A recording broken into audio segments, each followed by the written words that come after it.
Celebrate amazing savings at your local Sprint store. Now through Sunday, November 17th, you can pick up the new iPad Gen 7 featuring a 10.2-inch Retina display and smart keyboard on us when you add a new line on a qualifying plan. That's right, get the new iPad on us when you add a new line at Sprint. There's never been a better time to switch. Hurry into your local Sprint store now through Sunday, November 17th to learn more. iPad 7 Gen 32GB, $0 per month after 1917 monthly credit for 24 months credit. Apply within 2 bills. Requires new line on qualifying plan. If you cancel early, remaining balance due, tax due at sale.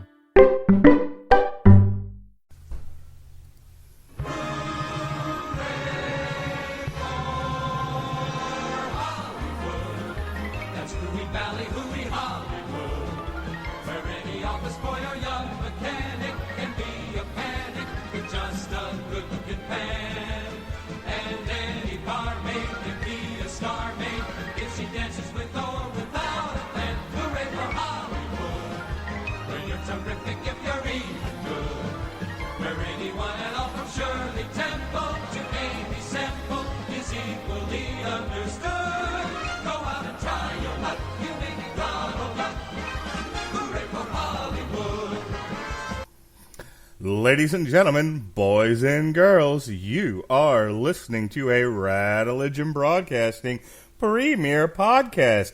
Damn you, Hollywood! And here's your host. He's here in his car. He feels safest of all. He can lock all his doors. It's the only way to live. In cars! Ladies and gentlemen, Robert Winfree. Yay! I didn't know what direction you were going to take that this week. I genuinely had no idea. Yeah. And you did that. Spur of the moment. Honestly, just thought of it. You have soured my entire existence with. Look, this is one of those things that. Are you that big a Gary Newman fan? I don't like that song. You are so weird, man. I don't know. Look, what is wrong with Cars by Gary Newman? No, that's it. This podcast is now done. Ford versus Ferrari was fine. What is your problem with Gary Newman? I don't have anything against him personally. I hear he's an unsavory fellow. Hang on, let me look him up. I'm barely aware of who this gentleman is. Here in my car, I feel safest of all. I can lock all my doors. It's the only way to live in cars. Boo-doo, boo-doo, doo-doo. Yeah, no, that song, man, just nope. All right. I've kind of expressed to you my musical taste in the past. Like it's a little bit on the eclectic side. Well, I know. I mean, you like your Fields of Verdun. How many people you want dead in this video? Yes. So you like your progressive metal, from what I remember.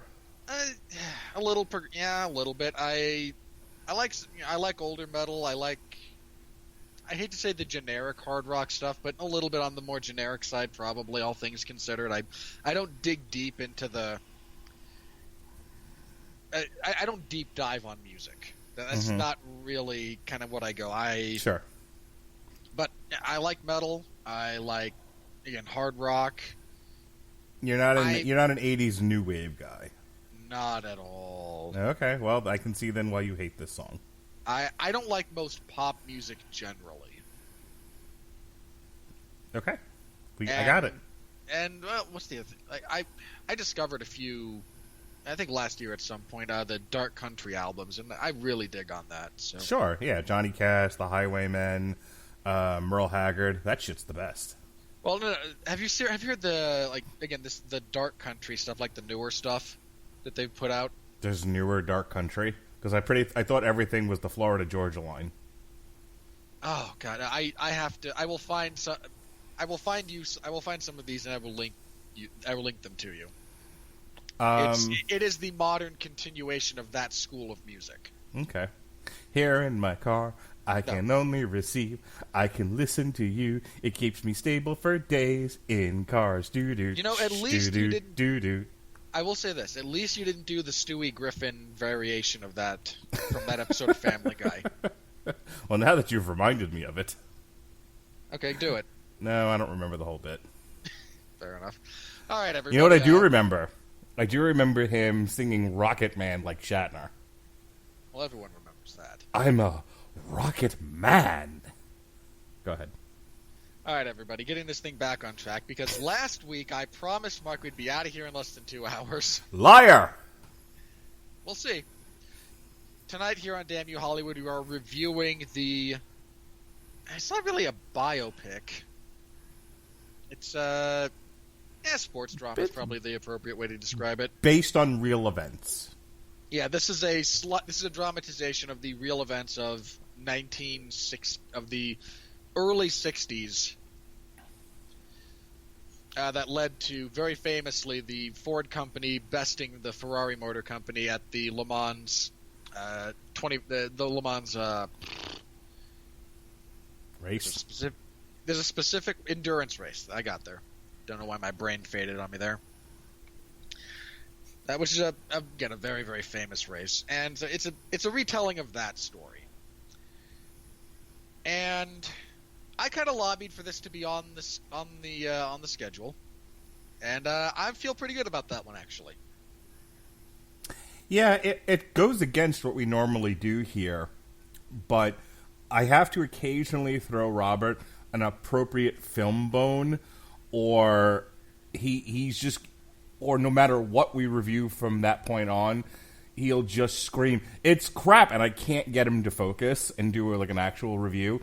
It's kind of like he just gets this angry beach ball on his forehead. So I have to pepper in the occasional meat on the bone proper film, or Robert becomes utterly useless to me. He's like a seized car engine. Look, the fact that on occasion we have to watch and talk about something that isn't utter dog crap, I consider a good thing. Whatever. Boring.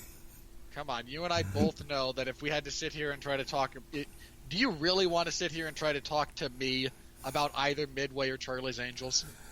Midway, no. That sounds... that sounds dreadful. Charlie's Angels, that's what I live for. Yeah, no. I'm not saying I'm not at all talking about your enjoyment, but do you really think you and I have anything... That's what I'm saying. You really think that making me sit through that... Robert, I find you breathlessly angry highly entertaining. So if nothing else, I would be entertained by you being spitting mad and angry with me for making you sit through that. But my anger at that movie would be more entertaining than the movie itself. By far. There's no debate about that. But, Damn You Hollywood is nothing if not inclusive. Oh, shut up. and what is it they say in AEW? Sensory inclusive, I think it is. For all of you who have developmental disorders, Damn You Hollywood really is for all people. We look at all films for all people. That's what we do here. No. I occasionally twist... Look, you twist my arm 90% of the time. Occasionally I reverse position. Okay. That's kind of how that goes. This had the benefit of being interesting to me. It's not like, again, the competition was Charlie's Angels and... wasn't Midway. Midway was last week. Yeah, I brought that up just because it was... I know it was released right around the same time as this. I would say we occasionally push reviews a week. I think. Well, this past weekend, the only two movies, and I saw them both. I saw Charlie's Angels and I saw Ford versus Ferrari. I don't know. I'd have to look back and see what else was on the calendar, but I don't think anything else really jumped out at me. No, it's slow week. So this was not an. When I saw it and I read about what it was, I was interested in the story. So this wasn't really a. So when you put Charlie's Angels on the schedule and I said I will not watch this, he said, "Okay, how about this?" Okay, we can do that.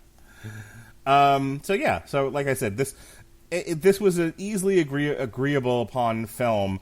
I liked the cast. I was interested in the story. It was something my wife wanted to go see, so clicked all the boxes for me.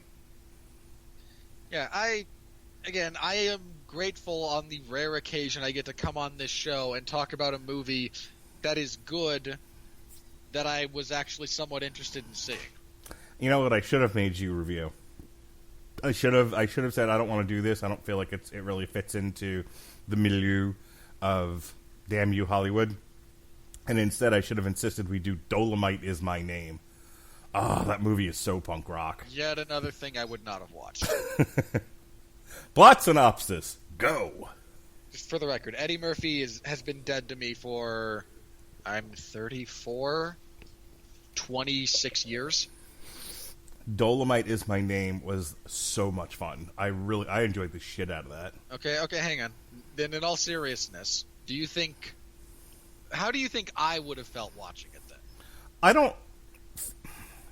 It's the true-ish story of how Rudy Ray Moore developed the Dolomite character and proceeded to become famous on the back of the Dolomite character, and then the making of the Dolomite movie. I don't think you would have appreciated the topic. I don't think it's a topic that really interests you. I love blaxploitation.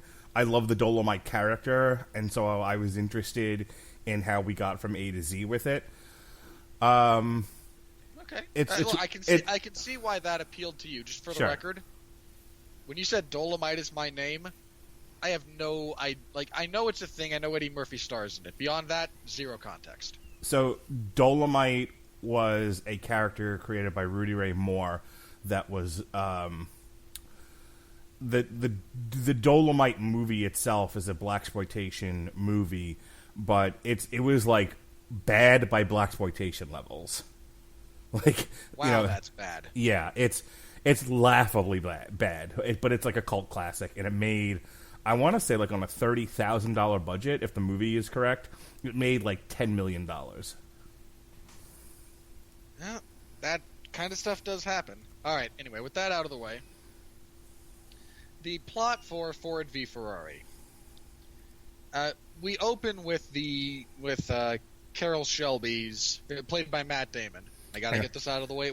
I got to do it once, and I'm only doing it once. Okay. Hang on, before you do, I just want to correct myself. Budget was an estimated $100,000. It made $12 million at the box office, according to Wikipedia. You know what? That is a really, really great return on investment. Yes, it was. Go on. I have to do my Matt Damon thing, but I'm only going to do it once. Because, I don't know, I am compelled to do this now. But he's Matt Damon, he got to be in the race car, just for one scene. We open with Carroll Shelby, played by Matt Damon. His winning race at Le Mans, he was one of the very few Americans to win that particular race. He won in 59. Yeah. So we get to see a little bit of that. Then we flash forward to, I think it was 1963, was when this movie, if I have a criticism, muddles the timeline of this entire sequence of events to a significant degree. And it's there's not really a sense of the passage of time. And for a story that takes place over the span of 3 years, there's not, like, that could have been, we could have done something with that maybe. But anyway, the story itself opens properly in 1963. Carroll Shelby is forced to retire from racing due to a heart condition and begins selling Shelby Cobras, which are really nice cars by all accounts. Handmade, solid aluminum bodies. I'm not a big car guy, but there's a few of these that I'm loosely familiar with. The inciting incident, essentially, for all of this is the dwindling sales of the Ford Motor Company, which was struggling a little bit at the time, falling behind mostly Chevy. And Henry Ford II trying to kind of find something to kickstart to revitalize the market for the Ford brand. Fortunately, by the time we get around to the actual racing section, they have released the Ford Mustang, which did single-handedly essentially revitalize the Ford Motor brand name when it comes to the American automobile market. But one of the proposals for, hey, let's get some fire here, comes from John Bernthal playing the character of Lee Iacocca, who is sadly marginalized in this movie. Not just the actor, but the role, but the true story of that gentleman. He deserves his own movie. He really does. Anyway, he suggests that the Ford Motor Company get in bed with racing, and not that silly NASCAR stuff, legitimate racing. Look, I can appreciate personally, I can appreciate NASCAR as a very refined form of racing. Same way I appreciate boxing as a very, very refined form of unarmed combat. That said, I am not necessarily drawn to the most refined form. I'm drawn to the most complete form. But rather than simply try to build a racing group from the ground up, his suggestion is, hey, Ferrari. They've won like 5 out of the last 6 instances of the Le Mans race. They are synonymous with winning. They're a high-end performance motor company, and at the moment they're bankrupt. The CEO, Enzo Ferrari, I believe, spent the vast majority of his fortune chasing down perfection, trying to perfect his car. And in the words of the movie, he basically got there, but he's broke. If we buy this, if we merge, we can simply attach ourselves to the success of their racing team. And it's not a bad deal, but when they go to the Ferrari company and propose this, Ferrari simply uses the interest of the Ford company to leverage Fiat for a better deal. They give him more money. I think the offer from Ford was $10 or $12 million. My Italian is a little bit rusty. I forget what the exact number was. He gets 18 from Fiat and retains ownership over the Ferrari. He retains a bunch of ownership over it, and then dismisses all of the good people, including John Bernthal, with some insulting words about the company and Henry Ford II. Once those words are relayed, Henry Ford decides, no, I am not going to take this. We're going to develop something. We're going to get there, and we're going to beat this guy at his own game. In the process of doing this, they decide to recruit Carroll Shelby, who's a designer of some renown and a former driver who had won the race in question. Shelby at the moment is primarily kind of running his own car sales business, as well as some racing that is done, his primary driver being that of Ken Miles, played by Christian Bale, who is an exceptional driver, but difficult to work with. And this ragtag group of misfits is going to take down the Ferrari empire, of course. So Shelby is hired by Ford, given some degree of autonomy, but not a whole lot. He brings in Ken because Ken's the best driver. They start developing what will become the Ford GT40. Initially, it's the Mark I prototype, but there's a lot of issues with that. That's something that kind of a lot of the drama around Ken Miles' character comes when at the announcement, the launch party for the Ford Mustang, he's there and he insults the Mustang to the executive vice president of Ford, played by Josh Lucas. And his line is great. Like, you should fix X, Y, Z, and even if you did all of that, I'd still buy a Chevy Chevelle, and that's a piece of shit car. Which is just as far as burns go, that is an all-time great. So there's acrimony there. They go to Le Mans the first time. Doesn't really go so well. All 3 of the Ford GT40 Mark I's wind up breaking down over the course of the race. But Shelby is able to sell the idea that, okay, this had issues, but let's look at the positives. On our final lap during the big straightaway, we got up to 218 miles an hour. Nothing's ever gone that fast on that racetrack. We can still build from this, and next year we can absolutely win. this is sold, but he does, his big condition is, I'll report to you, Mr. Ford, but I can't do this by committee. I can't do this. This is a racing. If we're going to build a racing team and this type of automobile, you can't do it the way you've done everything. The way previous things have been done. Let me do this the right way, and we can win. They refine, they redevelop, they get to the Ford GT Mark II. There's a little bit of more drama when Josh Lucas's character is promoted to be over the racing division, and he's for want of a better expression, a corporate shithead. And continues to try and, finagle and get Ken out of commission. Carroll makes a bet with Henry Ford. If Ken Miles wins the first ever Daytona 24-hour race, then Ken gets to stay in the driver's seat, but if he loses, he will sell the Shelby American brand to Ford. He'll sell it to him straight up and all of it. Ken Miles is able to win the race, yay, because the film kind of would have ended right there if he lost. They go to Le Mans. They are ultimately successful. All three of the Ferrari cars in question actually failed to finish the race, if memory serves. They wound up... A couple of them crashed early. One of them blew a head gasket late. The last little bit of drama that stems out of this is once they know that Ford is going to finish first, second, and third, there's a command rained down from on high. Have all three of them cross the finish line together at the same time.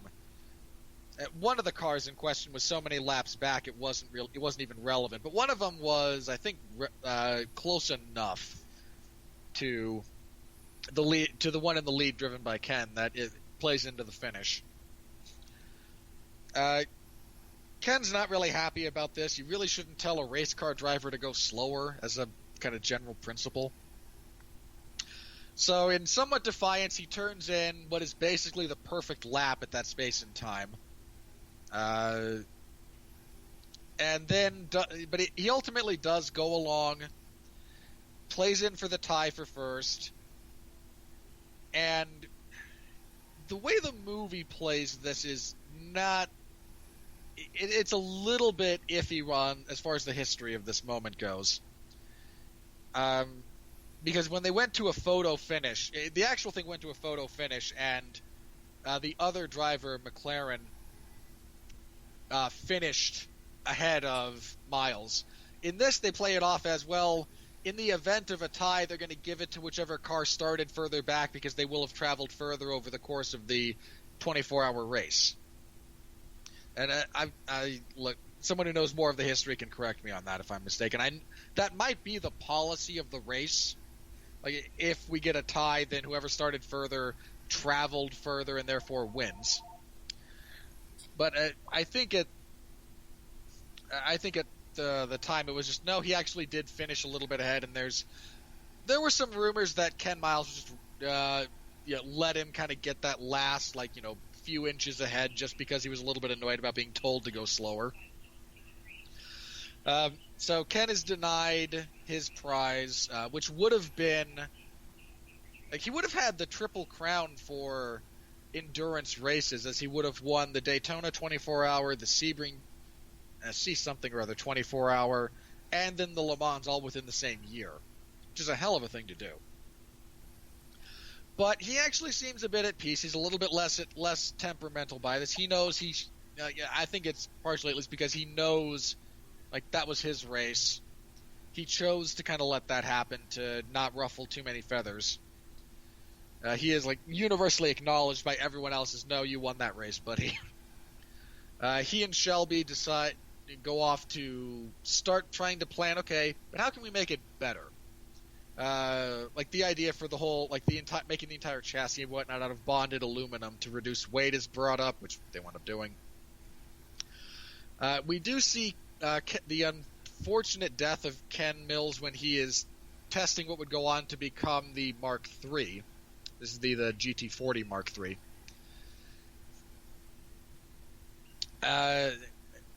Shelby passes on some words and some like memorabilia to Miles' son, the relationship between Miles and his son is played a lot throughout the course of the film.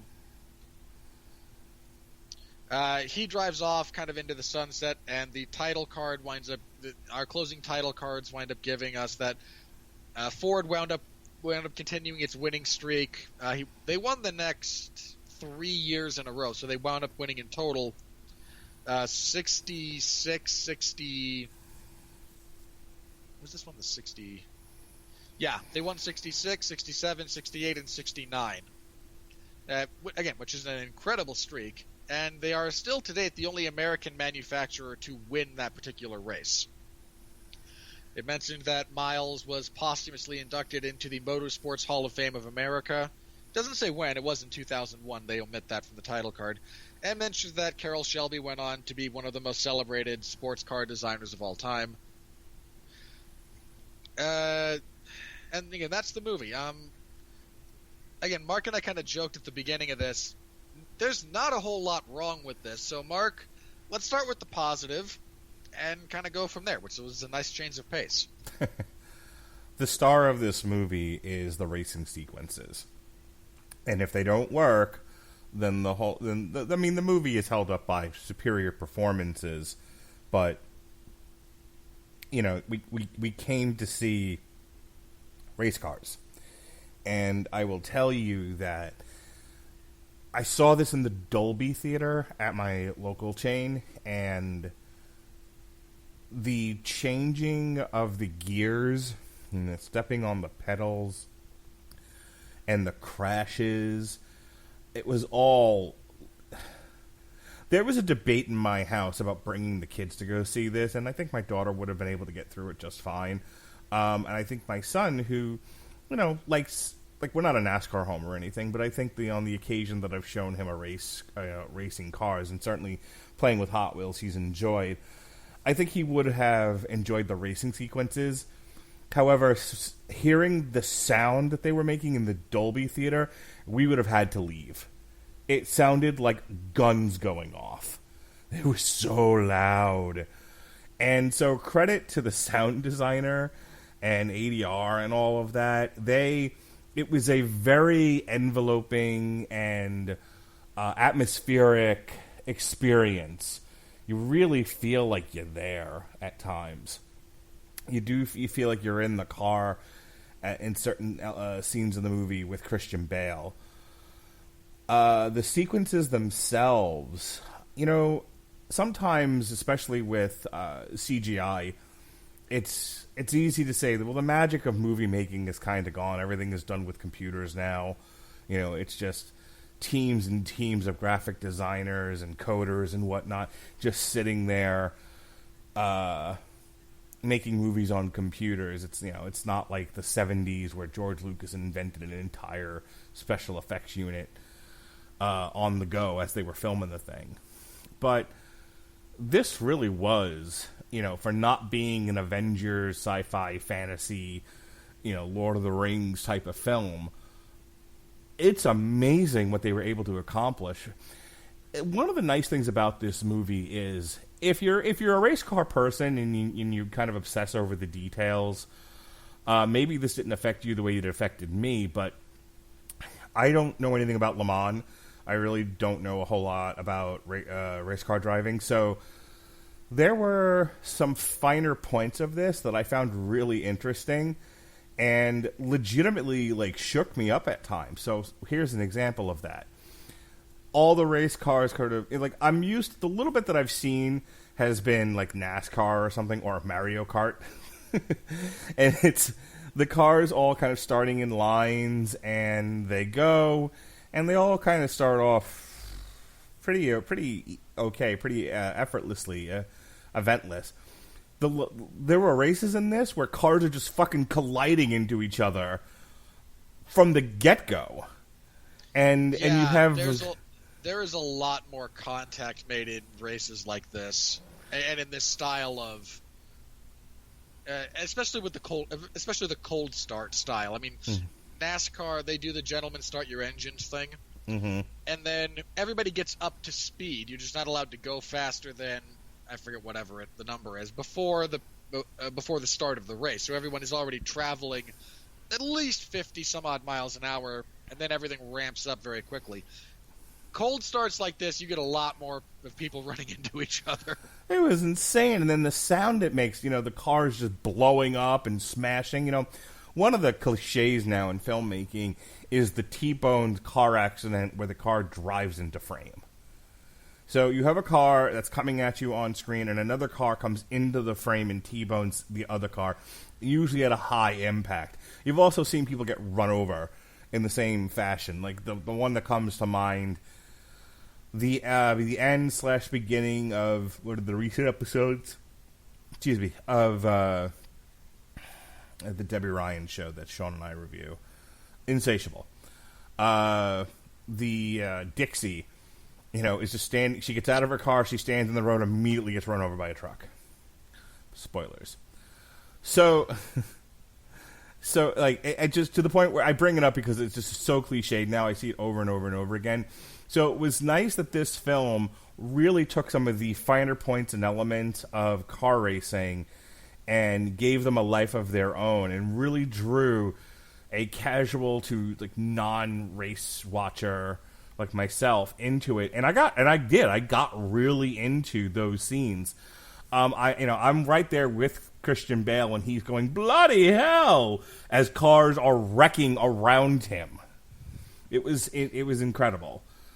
We make fun of Matt Damon all the time, and look, when you my Matt Damon thing is a gimmick at this point because Sure. It amuses me, it amuses my family, it amuses you to some degree or another. But hopefully it amuses the listeners, but he's a solid actor when he puts effort in. I was going to say, I think the knocks on Matt Damon partially come from his behavior in public and his attitude, I think, towards certain political agendas, we shall say. And some of it is his choice in films. This was probably one of his best performances. I got very lost in the role. I stopped feeling like I was looking at Matt Damon and I was looking at Carroll Shelby. Same thing with Christian Bale. Christian Bale, I said if I talked about nothing else tonight, I wanted to make sure I brought this up. Christian Bale is probably one of the most subtle, best physical actors I've ever seen.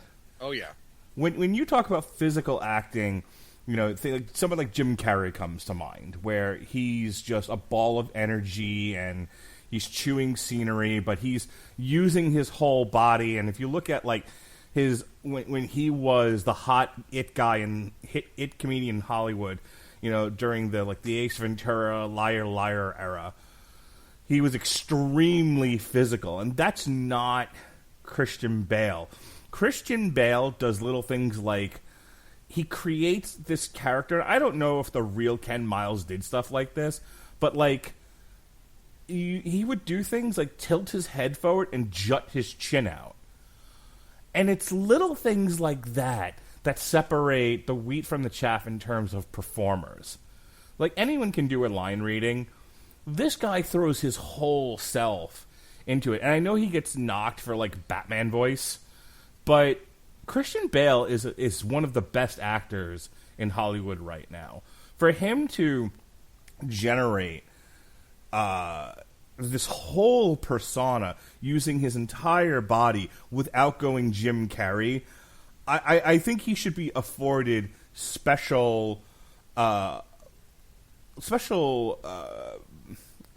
applause for that.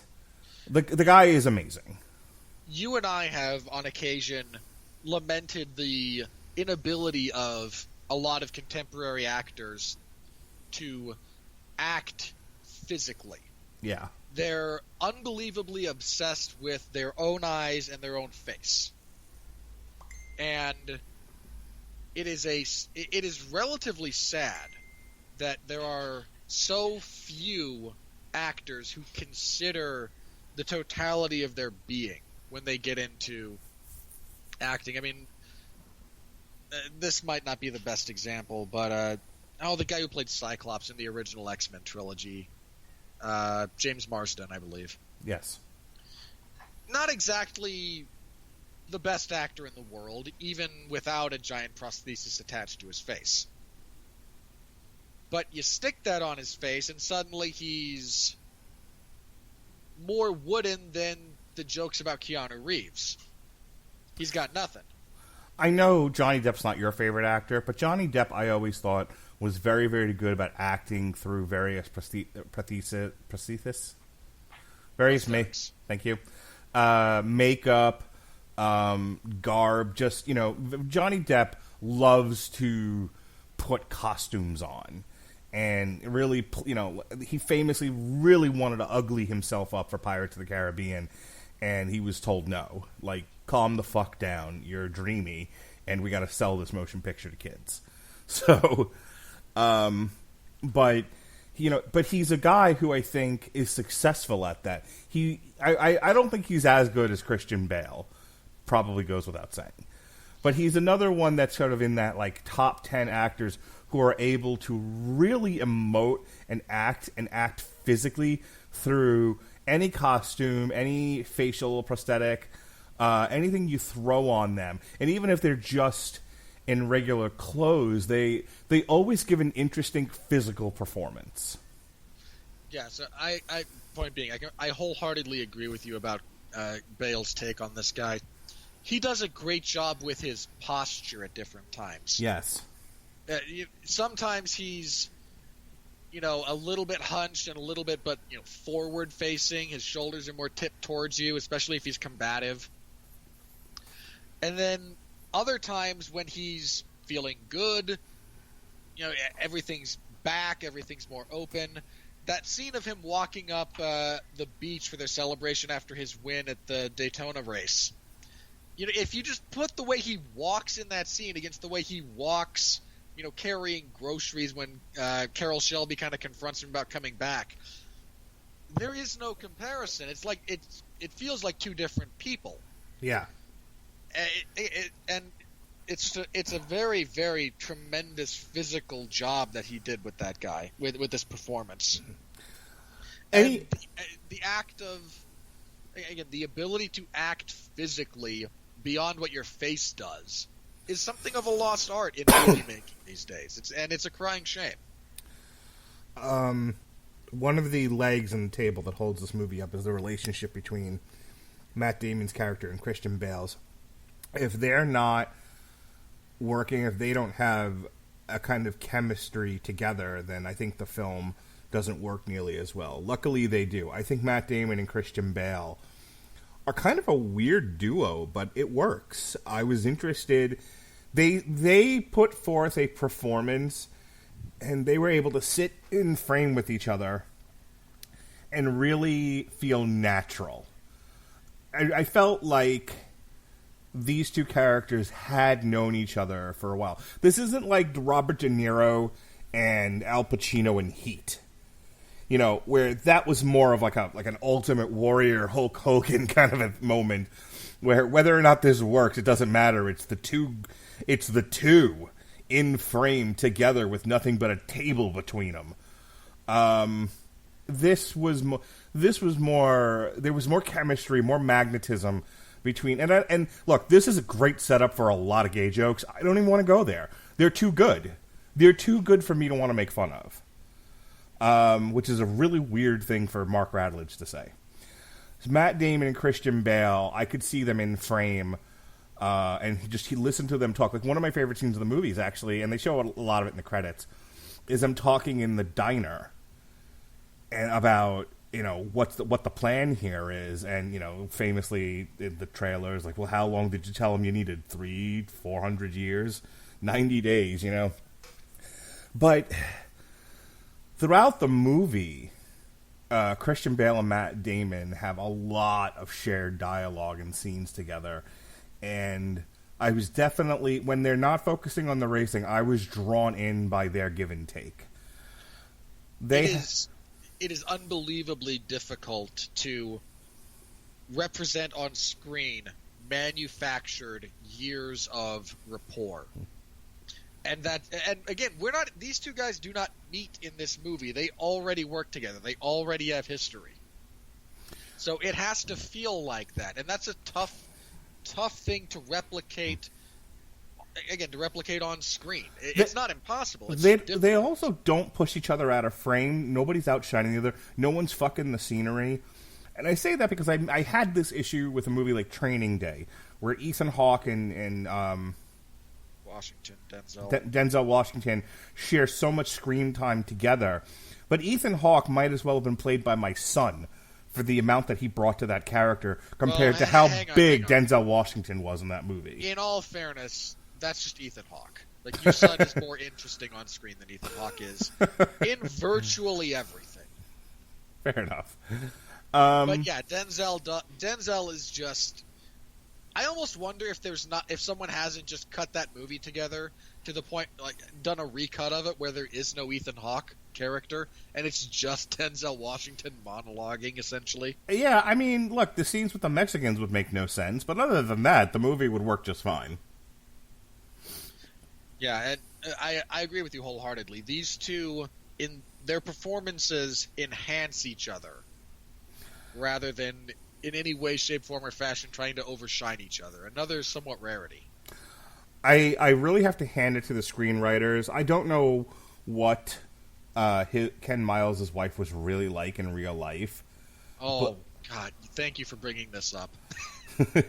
I don't know anything about Molly Miles. I don't know if she was invented for the film or whatever, but I've been showing my son the Rocky movies, and he hasn't brought it up. You know, he's more focused on the action than he is the characters. But at some point, he will probably reach the conclusion that I have reached, and I have talked about many, many times, whether it was Long Road to Ruin or as I'm doing now in comparison to things. Adrian is the worst on-screen wife in the history of film. She's just terrible. She's not written well at all. And what is written of her is so, like, nails on a chalkboard bad that I love the Rocky movies. I just hate the Adrian character. And thankfully she's not in a large part of those movies. She has her bits here and there, but the movie centers around Rocky and kind of Paulie. Like, their relationship was more fun to me to watch. Just to piggyback on that, the relationship between Rocky and Paulie after Rocky 3 is much more interesting than anything that happens with Adrian throughout Rocky, certainly Rocky 4 and I will 5. tell you the relationship with him and Paulie is more interesting from the start till the end of the series. But I would disagree. There's two things in particular that kind of run contrary to that. I like the way Adrian kind of comes out of her shell in the first movie. Mm-hmm. And I actually like their relationship in Rocky 3. I like that she's the one who kind of reads him the riot act about, if we're going to do this, we're going to do this. Sure. But don't beat yourself up about it. If it's going to be over, fine. I can live with you if it's over, and I'd be happy. But if this is going to eat at you for the rest of your life, yeah, you're going to be insufferable. Admittedly, I had a very strong positive reaction to that the last time I watched it, which was only like a week or two ago. But I bring it up to talk about how Adrian's always been kind of my go-to, maybe harshly. I think that's a conversation for another day, though. Adrian's sort of my go-to for poorly written or just... I don't say poorly written like this is a bad characterization. It's more of just an insufferable character. I call it the Adrian scale, and whenever there's a movie wife, I usually compare them to Adrian, 0 to 10, 10 being just the worst Adrian, 0 being the best Adrian. And I have to say, Molly's like a 0 or a 1. She's great. Yeah, I really did like... she is very... When I say supportive, I don't mean in this kind of like passive way, like, oh no, women must be supportive of men. This is their role. That's utter horse crap. Anyone's peddling that is, again, just not worthy of your time or energy. but she knows what she's in. Like, she's not like, I married you and you weren't a race car driver and now I'm not happy about this. Like, no, she knows what she was in for. Like, she was aware of this, and she does support the fact that he wants to do this. In fact, the first time he tries to quit because, okay, there are financial realities now that have to be addressed, she actually does say, you know, if you're not really ready to walk away on your own terms, don't. I absolutely love the scene where she nearly kills the two of them in the station wagon. And that's good stuff. I also like her reaction to that, which is because she doesn't like. She's angry, but she's not angry that you're racing again. Like, I thought we were beyond this. She actually does say, just don't lie to me about it. Right, and that's I'm willing to support you in this endeavor, but for God's sake. That's don't a very sneak wifey around behind my back. Yeah, that's a very wife thing to say. Like, wherever we're going, know that I'm your partner and I'll be by your side, and you know I'll help pull you through. You know, but you got to be honest with me. A relationship built on a mountain of lies is not a relationship that's long for this world. That's her only point. Is we'll do what we need to do and we'll do it together, but you got to be honest with me. And you know she's not wrong. No, she's not. I like it. And again, her point is correct. And I did love that. Well, how much are they offering? $200 a day. Well, why didn't you already say yes? Right. The other scene I really like between the two of them, and again, you know, a movie like this, you know, we talk so much about like the big budget ones. That's the real thrust of this show. But watching, you know, we talk about relationships in movies, and you know, we already talked about Matt Damon and Christian Bale, but their relationship on screen was really good too. You know, the scene where they're talking about losing the garage and, you know, and having to deal with the IRS, and maybe it helps the fact that they're both British, so that added an element of fun to it for me in the way the dialogue was delivered. But she just kind of looks at him at one point and she goes, "So we're basically boogered." It's good stuff. She's not an insufferable twat. She's not nails on a chalkboard. She's not malevolent. She seems to be just a good, normal human being dealing with the situation that they're in a halfway sane fashion, which was nice to see because you don't see it a lot. Yeah, like halfway decent and sane characters in movies, especially the type of movies we review here mostly. They're at a premium. Yeah. It's weird to say that it's like, hey, she was normal and I was sympathetic towards her point. The fuck was the last time I said that? I have two problems with this movie, and they're both with the use of two particular characters. I feel like you could have put a broom in the part of John Bernthal, and it wouldn't have made a difference. They don't use him, and he's so good. The very few handful of scenes they let him talk. Like, he's great. His presentation about, hey, we should buy Ferrari, the fact that he has to ad-lib over his slide projector breaking down is really good. When he goes to recruit Carroll Shelby, he sits there in that scene with Matt Damon, and he oozes the right kind of charisma as he and Shelby are talking about this stuff. He is utterly wasted. And not only him as an actor, the character, he plays a gentleman by the name of Lee Iacocca. Okay, so my wife and I were talking about this. Wasn't Lee Iacocca like a huge personality during this period of time? Oh my God, you have... I did a quick search on this because I wanted to have as many of my facts straight as I could get about this. Again, I am not deeply familiar with the material. He was the guy largely behind the thrust of both the Ford Mustang and the Ford Pinto. Like, they weren't his babies, but he's the one who got him going. He was actually the president of Ford for a period of time. And he just kept clashing with Henry Ford II and was eventually relieved of duties.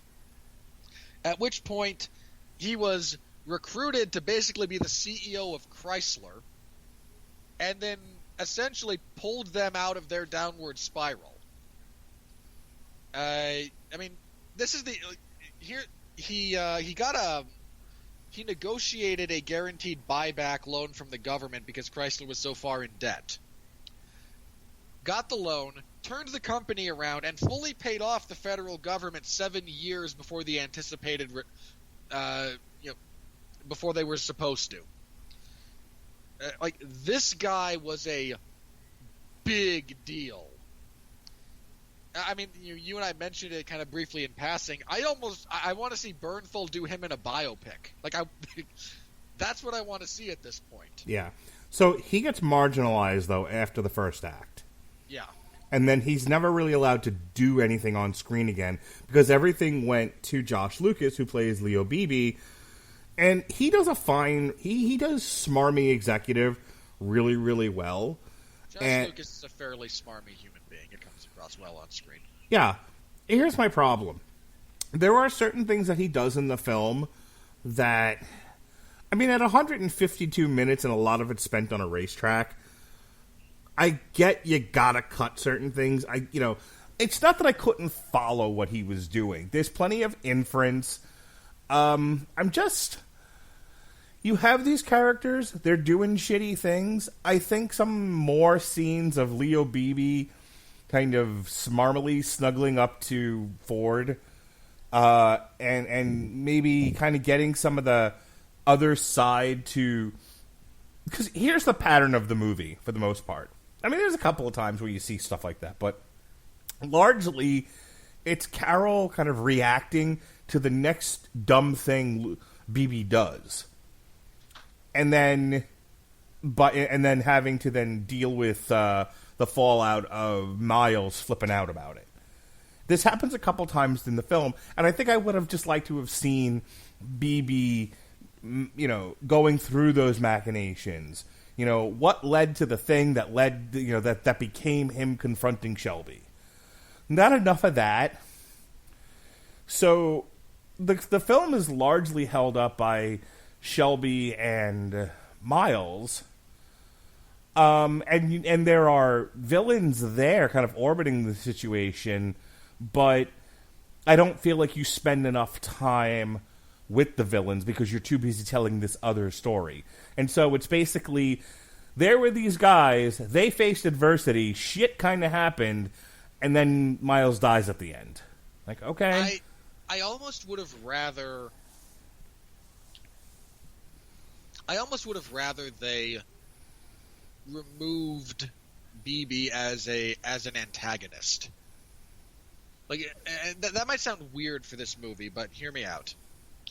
I almost feel like they could have told this same story and made it more about the achievement than trying to personify this one guy as the corporate boogeyman. Well, here's the thing. And this is my other kind of issue with this film. It's not as hit you over the head as some other movies are, but there is definitely an anti-corporate bias in this movie. Yeah, pretty heavily in point of fact. Corporations are dumb. Rebels are fun. Here's racing. That's kind of the movie, which doesn't really offend me, but it's there. And it does... I feel like when they were trying to figure out what's our story going to be, because our story could just be, the story is called Ford versus Ferrari. And Ferrari just sort of exists in a vacuum. Boy, they could have had... And again, this would have changed elements of the structure of the movie. I am aware of this. I'm not saying this would be an easy thing to do. But, after that Le Mans where none of the Fords finish... But there's elements of their performance that go really well. Could we not have had some stuff with the Ferrari crew freaking out a little bit about this? Again, Enzo goes to some of his guys and goes, hey, they hit 220 miles an hour. If they figure out some of this other crap, we're going to be in trouble. How about we step it up, gentlemen? Yeah, I wish. And that's the thing. The movie is called Ford v. Ferrari. Ferrari should have been the villain. Yeah, I think kind of my go-to at this point for discussions about, especially sports dramas, of the achievement itself being this obstacle that they're overcoming is so great that we don't need some grinning, hackneyed antagonist poking them along the way. Mm-hmm. I have too. I think Miracle, the story of the 1980 U.S. men's Olympic hockey team. Mm-hmm. There's a few different points of conflict between characters, but there's no one actively trying to undermine the team. There's no one from this committee trying to tell Kurt Russell, no, you have to do it this way. Or no, what they're trying to accomplish is in and of itself enough of an achievement without all of the other BS. Yeah. And what was the other one? Crap, it completely escaped my mind at the moment. If I think of it, I'll bring it back up. But that's what I think they needed to do here. And again, you can still have Josh Lucas's character exist, and you can have him at different points have different interests than the racing crew, because that's not his primary concern. But having him at every turn being this, shitheel, just because, we'd like to really kind of hammer home that we're anti-corporate. We have an anti-corporate stance on this. Never mind that. Hey, guess what financed your movie, guys? The blatant hypocrisy of all that crap gets to me from time to time. And look, to be clear, these are nitpicks. Yeah, these are kind of Monday morning. Well, what could they have done better with this? But the movie works just fine on its own. I wish Josh Bernthal had a bigger role and they used him more, and he was a bigger part of the picture. I wish they had done more with Josh Lucas. I wish they had done more with Ferrari, and maybe I don't know what you cut though. This is the age of Extinction Problem. At almost 3 hours. No! Stop that! I told you exactly what to cut out of Age of Extinction. I really don't want to get into it with you of the minutia of that comment. The point of it was, it becomes a what do you cut? Yeah, and as I was watching this movie, again, this is a long movie. I think 152 minutes. Yep. And as I'm watching it, I know it's long. This movie doesn't drag in any place. It's not at no point was I watching this going, get on with it. Right. That never happened. At the same time, you are aware this is a long movie. There's no getting around it. And, one might be saying, well, maybe cut some of the scenes with the kid. No, those are essential. You have to know him as a person. His relationship with his son was important. Very. Again, this is kind of the thing. You mentioned you wanted more of John Bernthal and Josh Lucas. I'd almost rather they even minimized Josh Lucas further. If we're gonna play with adding new stuff, his character, again, repeatedly being an antagonist for no other purpose than we need an antagonist because screenwriting 101 says so. I was going to say, or write him out of the movie and say all that stuff came from Ford and have Josh Bernthal always be like the guy between Ford and Shelby. Yeah, that would work. That would work very much as well. Unless, I don't know, there might have been negotiations with the estate of the Ford family to, okay, hang on, you can't portray him as a giant. You can't make him analogous to Trump, because we know you want to. And let's be clear, we all know they would have. Yeah, But no, I agree with that completely. His character serves so little purpose to the narrative, apart from setting, because he is the guy, and this is absolutely true, who suggested all of the Ford cars crossing the finish line at the same time. He's the one who suggested that. That's absolutely accurate. So, if you're going for historical accuracy, you do need a bit of context for that character, but I feel they could have accomplished it in other ways. Sure. Look, that is the thing that happens in film, is that they sometimes take a character or a few characters and either combine them into one person or give those just famously, and this always comes to mind, a lot of what Tom Bombadil does in The Fellowship of the Ring, they gave to another character or two. Well, if you want another example, this actually, at one point during the filming of Schindler's List, because they had plenty of Holocaust survivors and experts and whatnot on consulting on the film. And there were things that were happening differently, and Spielberg at one point kind of had to go, we're making a movie, not a documentary. Yes, which is something I often have to tell people. We talked about this with like Bohemian Rhapsody and what's the other? The Elton John movie, Rocket Man, where I've had conversations with people. I had like a cousin on Facebook was like, I didn't like Rocket Man. It wasn't completely accurate. It's like I have long since, and this is just an aside, I really won't make a big thing of this, but I have long since decided that if I have to, if something has to be written on my headstone, it's going to be, I don't need to have the last word. You don't need to know what my opinion is, which is a weird thing to say on your own podcast, but hear me out. There are people who I just know that an interaction with them is going to generate a needless argument, that they can't just hear an opinion and consider it, that it has to be, they have to have the last word. And in some of these cases, it's not fucking worth it to me. So, for example, I have a cousin who puts on Facebook publicly, I didn't like Rocket Man. It wasn't accurate to Elton John's life.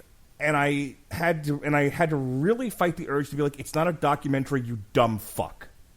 Now, probably wouldn't have written it that way, cousin and all. Also, don't want to generate an argument. But even if I written it nicely, it's not a documentary. It's creative licensing. It would have gone nowhere. I wasn't going to convince him otherwise. That's just kind of the state of the general national conversation. Nobody's mind changes. You don't convince them of anything. They don't see another point of view. They just argue back. Yeah, I know of people who were not big fans of Peter Jackson's Lord of the Rings because he didn't film every page of the book. Yep. Oh, yeah, I've been screaming about that the Tom Bombadil effect. Well, it's not, part of it's that, but like I heard that argument, like I heard someone else relay it to me. I've never had this argument in person, to be clear, but someone else mentioned, like, their whole thing was, why didn't they just film the book? Like, because you don't have 100 hours. Okay, yeah, you have, like, buddy, you have no idea. Yeah, It's not a real, like, no. But that's not even how you make a movie. There's things that happen, like we talked about this, I think, a little bit with Dr. Sleep and The Shining, where authors will write settings and atmosphere and inner monologues and stuff, and that's not all stuff you show in a movie. Yeah, you can't really show a character's inner monologue. You have to have reasons for them to talk. You have to show it through other means. I mean, you could voice the inner monologue. The Lois Lane thinking, "Can you read my mind?" as Superman flies her around Metropolis. But do you really want that in all your movies all the time, ad nauseum? Yeah, it's not a thing that should be done. It's why adaptation of material is difficult. It's not an easy thing. If it were an easy thing, everyone would do it. It's not. It's difficult. And credit to the people who can do it well. Well, Sean and I talked about this with The Shining, with Kubrick, who I think Kubrick took the idea of The Shining and he made his own movie with it. It is an adaptation. It is not a direct translation. For the record, if you want a more direct translation, there's a made-for-TV miniseries that was wholeheartedly approved by Stephen King. It sucks. Last words on this, because I think we've said all that we need to say. The racing sequences are great. This is some of the best. Did you agree with me about the sound? I didn't get it the way you did. What theater did you see? This is important. Did you see it in a digital theater or a Dolby? Or IMAX? I genuinely don't know, actually. You probably saw it in a digital theater, where the sound isn't going to be as crisp. Probably. So, look, I will bow before your experience with that. And to be fair, I have no issue with the sound design at all. The racing sequences are great. The performances are great. And again, the nitpicks that we have, this isn't even a circumstance where we have an easy solution. Like, again, when we talked about Age of Extinction, I said, here's 30 minutes you can cut out of this movie and everything's better. Relatively easy solution. Or other instances, like, hey, with Dr. Sleep, how about we just have a better ending? You know? Like, there's... Some of this stuff is sometimes, and it's the easy ones that are deeply frustrating. Like, no, you should have done it this way. It's very obvious you should have done it this way. Why didn't you do it this way? In this instance, again, there's a few kind of minor paradigm shifts that I think would have been interesting to explore from a storytelling perspective. But even then, on the whole, it's that's a real minor thing. What we have is a very good movie with the two leads are very, very good. To the point where come awards season, we will probably see some nominations for these two, and deservedly so. The sound design definitely deserves a nomination. Absolutely. Like, there's some really good stuff here. And it's nice to talk about a good movie that we both enjoyed for once. Yep. I jokingly said, I'm like, I don't know what I'm going to talk about. The movie's fine. Like, that's not our stock in trade. But we found something. Cause... Yet, well, I mean, hey, our most popular reviews are actually reviews where we say nothing but, like, hey, The Grinch. Oh, my God. Review of The Grinch, where we said nothing but positive things. Yeah, that was incredible. All right, here comes the money. Whoops, wrong one. Here we go. Here comes the money. Here we go. Money talk. Here comes the money. Money, money, money. Dollar, dollar. Dollar, dollar. At this time, I would like to remind you that this was released by the Fox Studio, which is now owned by Disney.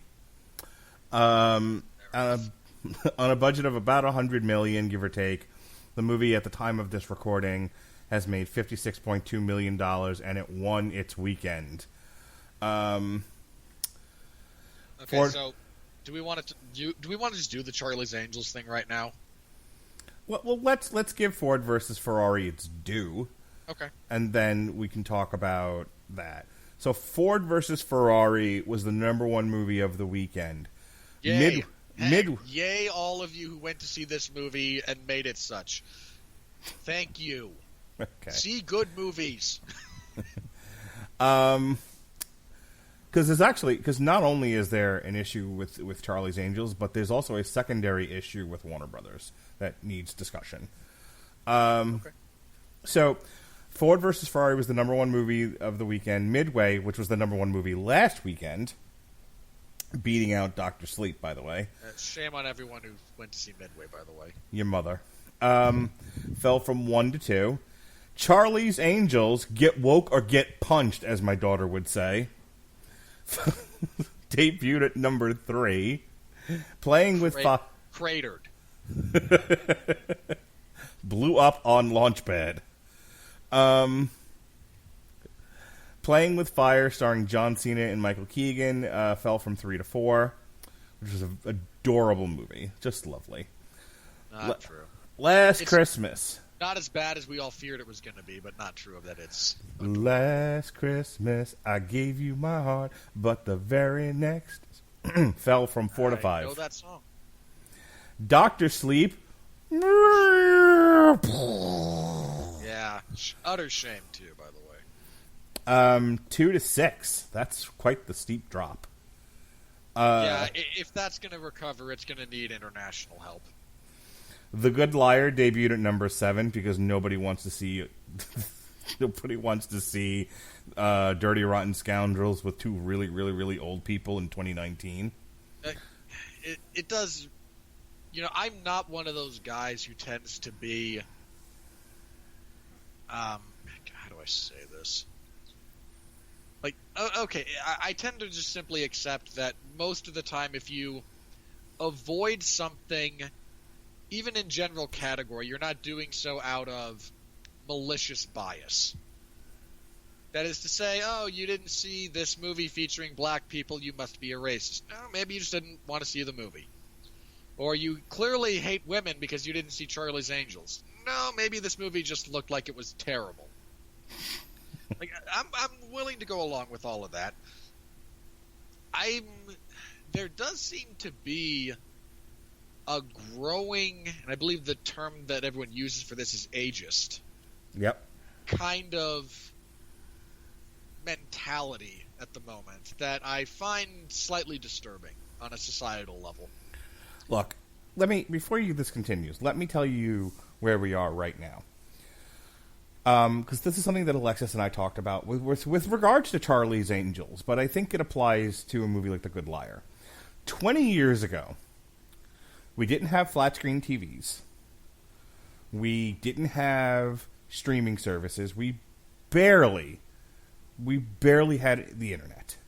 We didn't have social media outside of maybe MySpace. I don't remember. But Facebook's not going to come along until several years later, and Twitter shortly after that. So 20 years ago is 1999, right? Yep. So again, no streaming services, no flat screen television, no HD TV. Way to make me feel old, man. just for the record, 1999, 20 years ago. Yeah, imagine how I feel. You look, whatever crises you had about your age, you had it 10 years ago.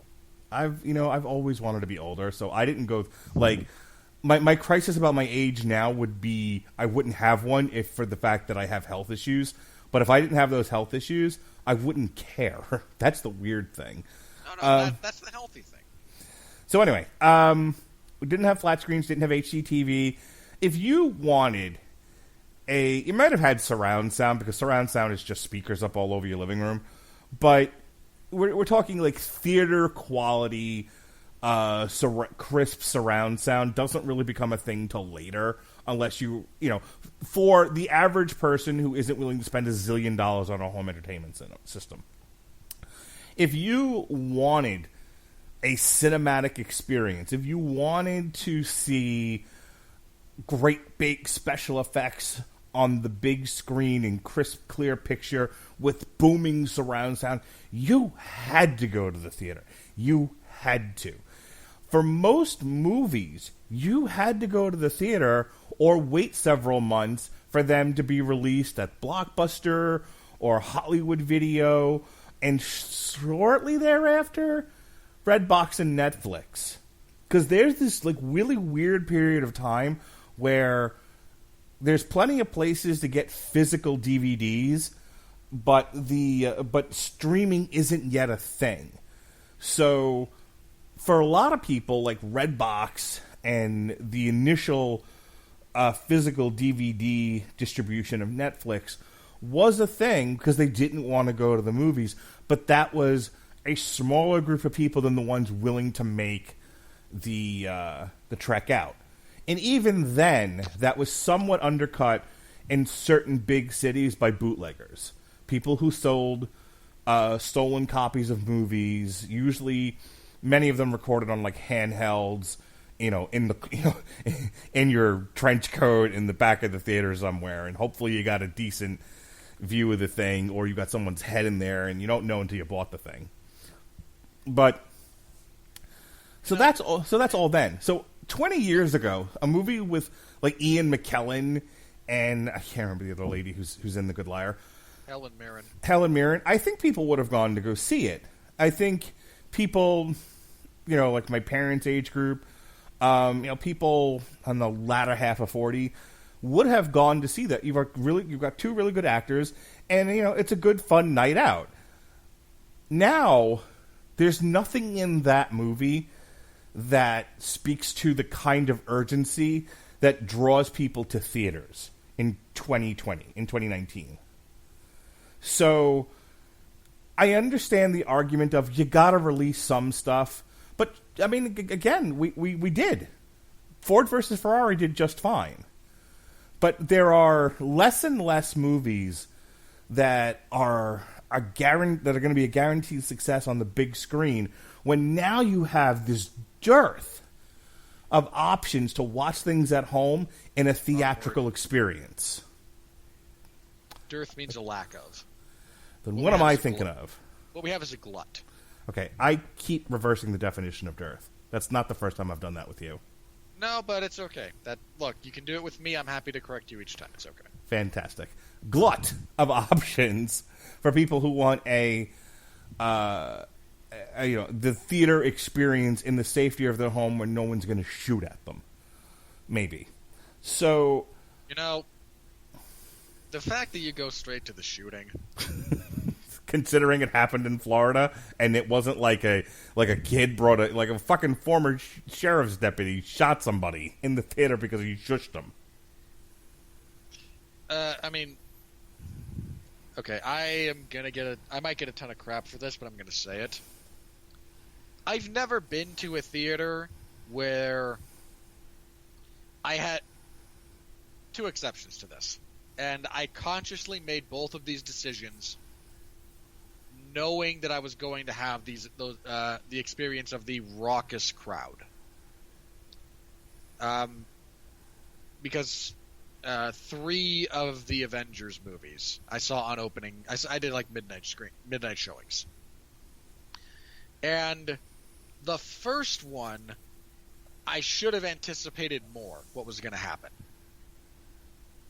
So when I saw Infinity War and Endgame, very, very, I don't know if I did those midnight or anything like that, but when I saw those, under, near as I can get to first run screening, I knew what I was in for as far as the crowd effect. I remember seeing The Phantom Menace at Universal City Walk in Los Angeles, and the first time R2-D2 showed up on screen, people clapped like idiots. Yeah, I go back and forth on how I feel about people applauding at the end of a movie. On the one hand, from a purely utilitarian perspective, there's no one there to receive your applause. Yeah, that's always bothered me. On the other hand, I can appreciate it as a genuine expression of your appreciation for what you just experienced as the movie. So I go a little bit back and forth on that one, but my desire not to see movies in theaters, I think at this point in time, stems from one, just trying to find screenings that are not going to be filled with people who are going to talk and ruin the experience. Sure. I mean, I told you about when we reviewed Battle of the Five Armies. There was some family sitting in the row right behind me who apparently didn't know that all the dwarves were going to die. Oh God, yeah, I remember because I had 2 girls behind me, and every time one of the dwarves died, she bursted into tears, and her friend was like, "Do I need to take you out of here?" And I almost turned around and said, "Yes, you do." Yeah, I'm so, that book is 50, 60 years old. Come on, that's ridiculous. And not to mention, it's a prequel after the Lord of the Rings trilogy had already been out for several years. Did it not clue you in that none of these fucking characters showed up? Yeah, and I think here's the other reason, and not to go on too big a tangent here, but movies these days, and this is not a they were better back in my day kind of spiel, but this is an observation about a shift within film. Movies used to be shot for the big screen. You went to see a movie on the big screen because the only way to truly experience it was to see it under those circumstances. If you saw it at home, it just wasn't the same. My dad's favorite example of this, because we watched the Star Wars movies when I was a small child, and then when I was young still, they did the big anniversary re-release of them in theaters. Yep. And my dad said, "Hey, let's go see Star Wars in theaters." And my response, being the somewhat utilitarian, concrete individual that I am, even as a smaller child, was, "I've seen this. I can watch this at home if I'm so inclined." And my dad, to his eternal credit, said, "Trust me, come on. Star Wars," and again, I am not a big Star Wars fan, but the original trilogy, if you don't see it on a big screen, is not the same movie as you get if you watch it at home. It's just not. Just as an aside, when those came out, we saw them at the town is called Seaford, in Long Island. Syosset. Excuse me, Syosset. And there's these theaters that use like planetarium type screens, so like they're domed. That's kind of cool. Yeah, and that's where we saw the Star Wars trilogy.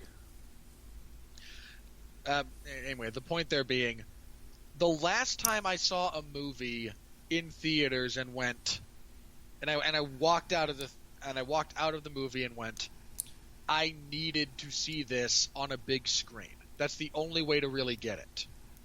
Like this is a movie you need to see under these circumstances. Endgame? No. Interstellar, actually. Really? Okay.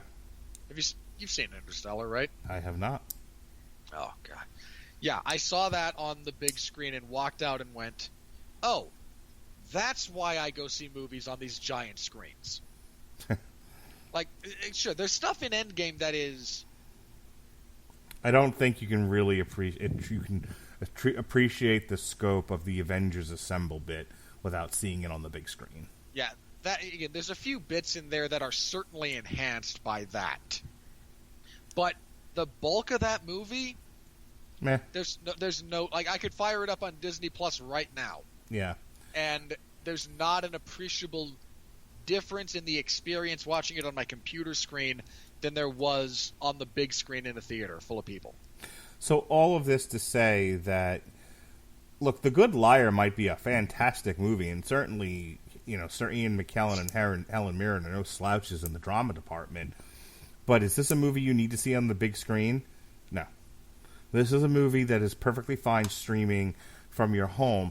Does this create a sense of urgency? Is there anyone like, you know what I gotta go see? The fucking Good Liar. No. And so the riddle of steel that movie executives need to wrestle with and figure out and solve is with their slate of movies that they're working on, because I don't think that's going to change as such. The art being created, I don't think changes significantly. The distribution changes significantly.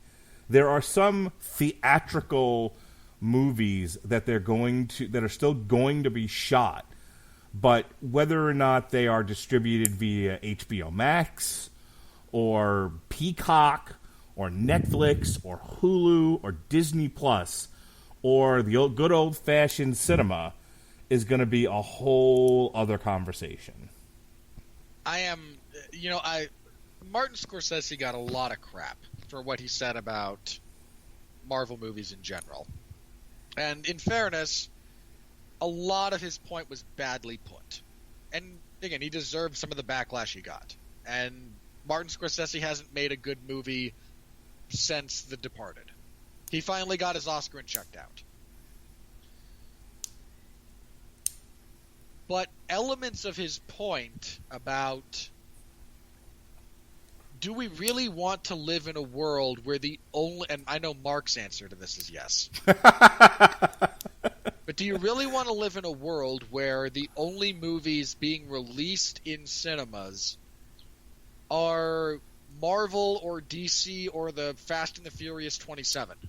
My friend has a projector that he has linked to the internet. And so when we go over to his house to watch, we watched Errol Spence versus Sean Porter at his house, we saw it on a big screen that he had put up that he fired off from his projector, that he linked to whatever pirate site he was using. Just gonna out your friend like that, huh? Oh, look. Okay, where were the details in that to where anyone could go after him?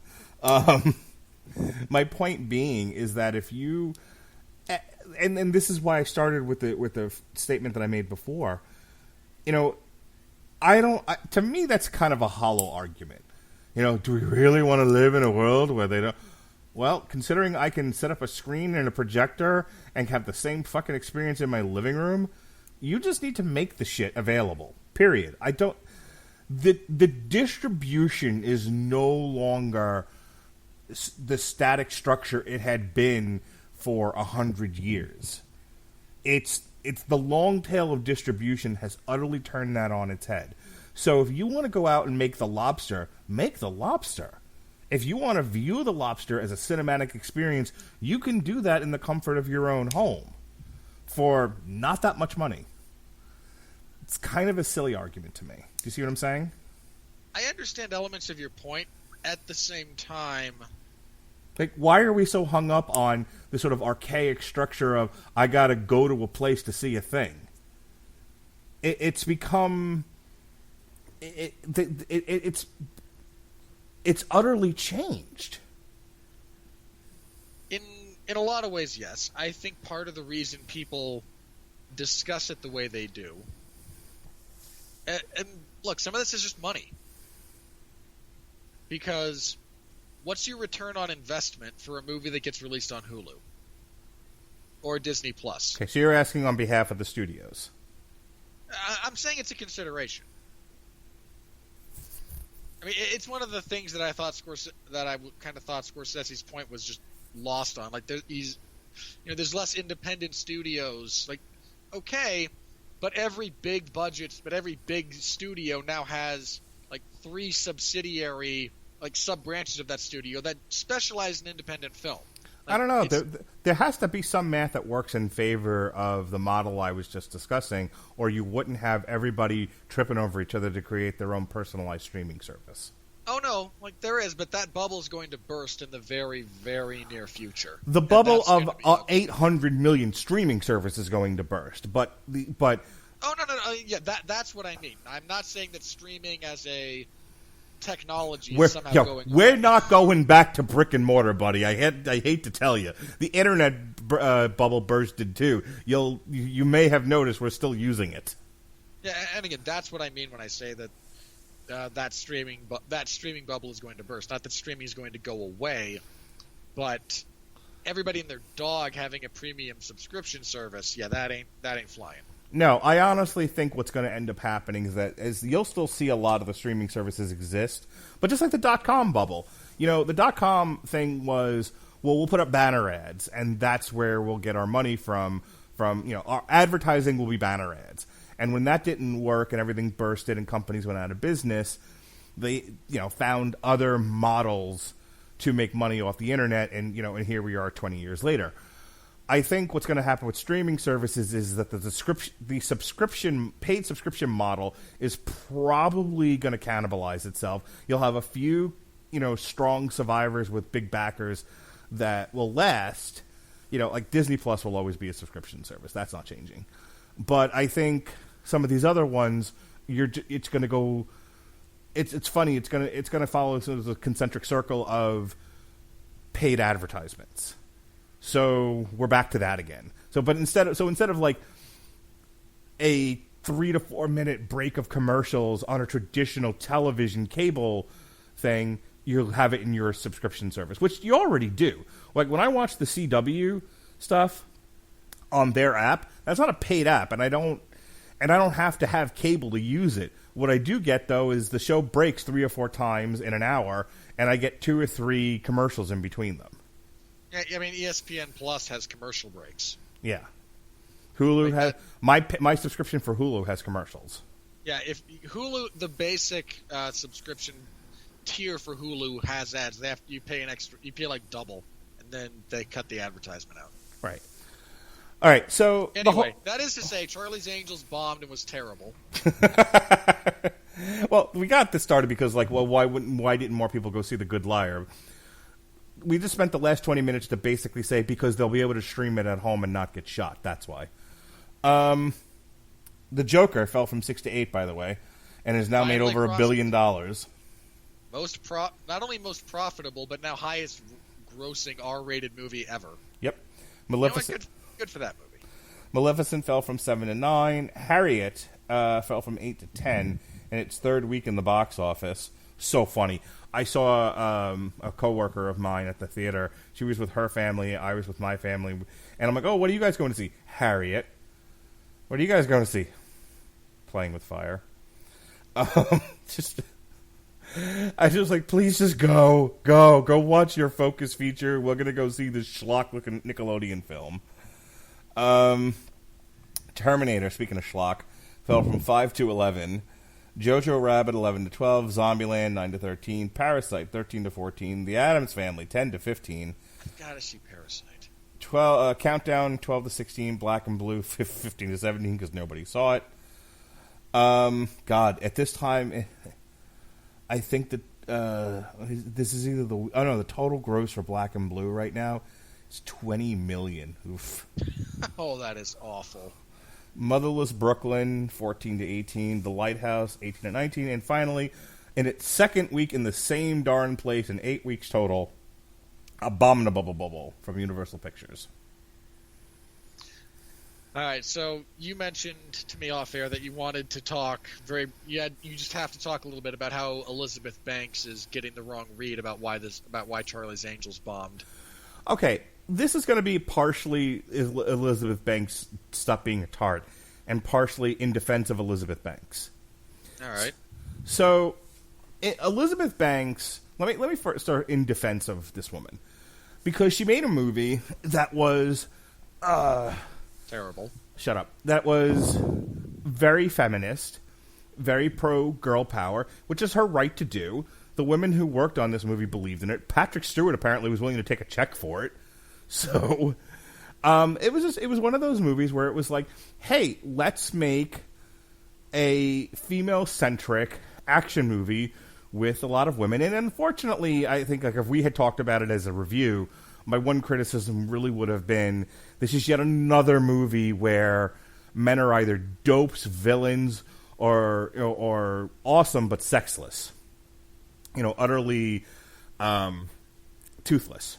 So, which, whatever. I don't get offended by that stuff anymore. I don't know if I ever really got that offended by it in the first place. I kind of just accept. It's kind of like, I used to get on my grandmother for getting upset about how Italians were always portrayed as idiots or mobsters. Like, just relax.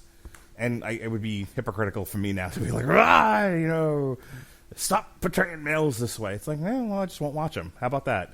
Yeah, look, if that's the movie you want to make and that's the direction you want to go, fine.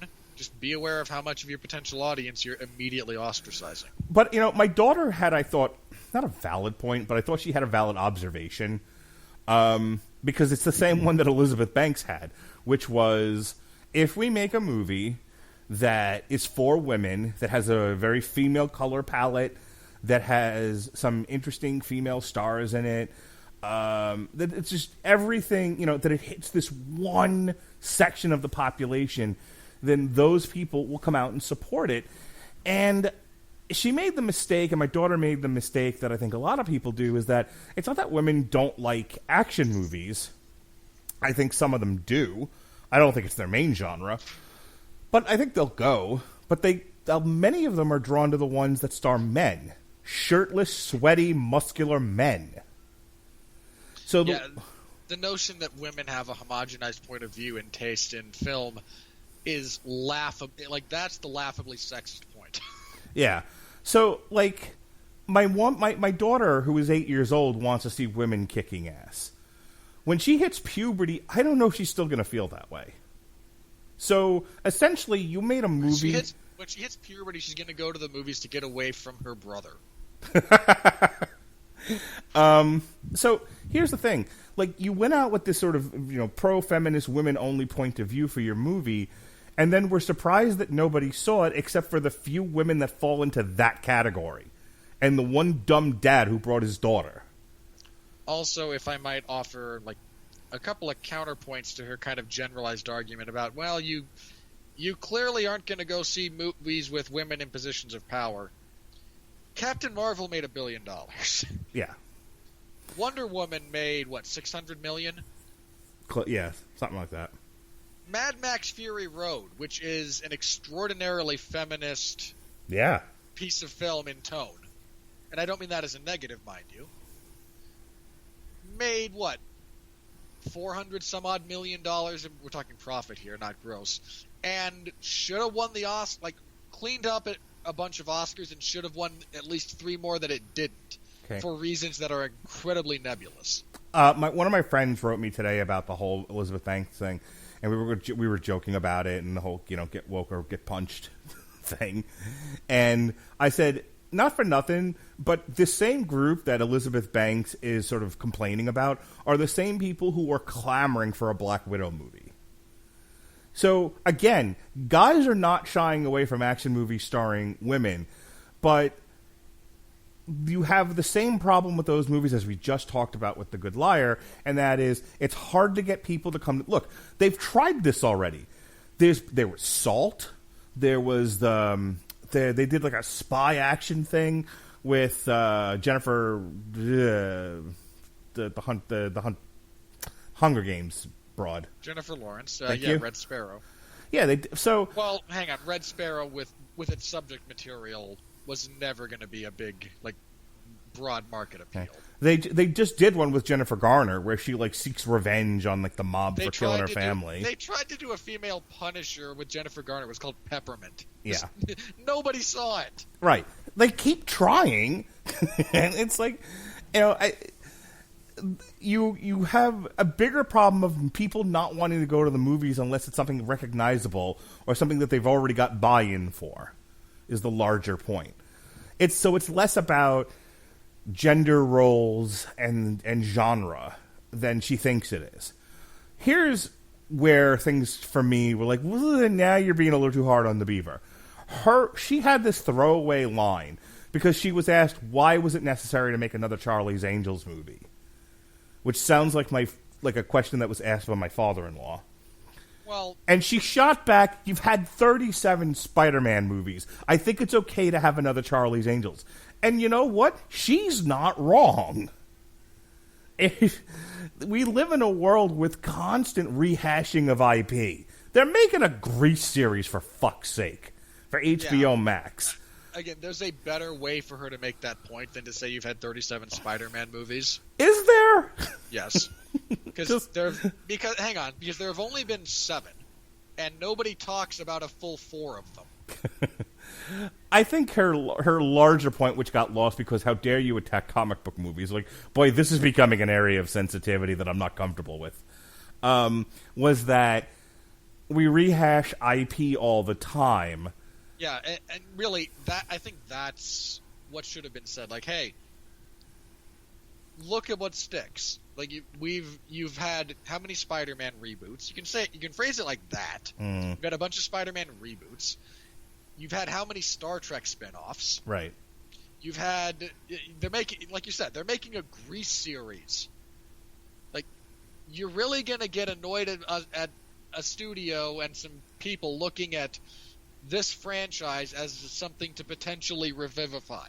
I get that. There have been so many Supermen in just the modern era of television and film. 3 or 4 of them are going to be on the CW Crisis on Infinite Earths.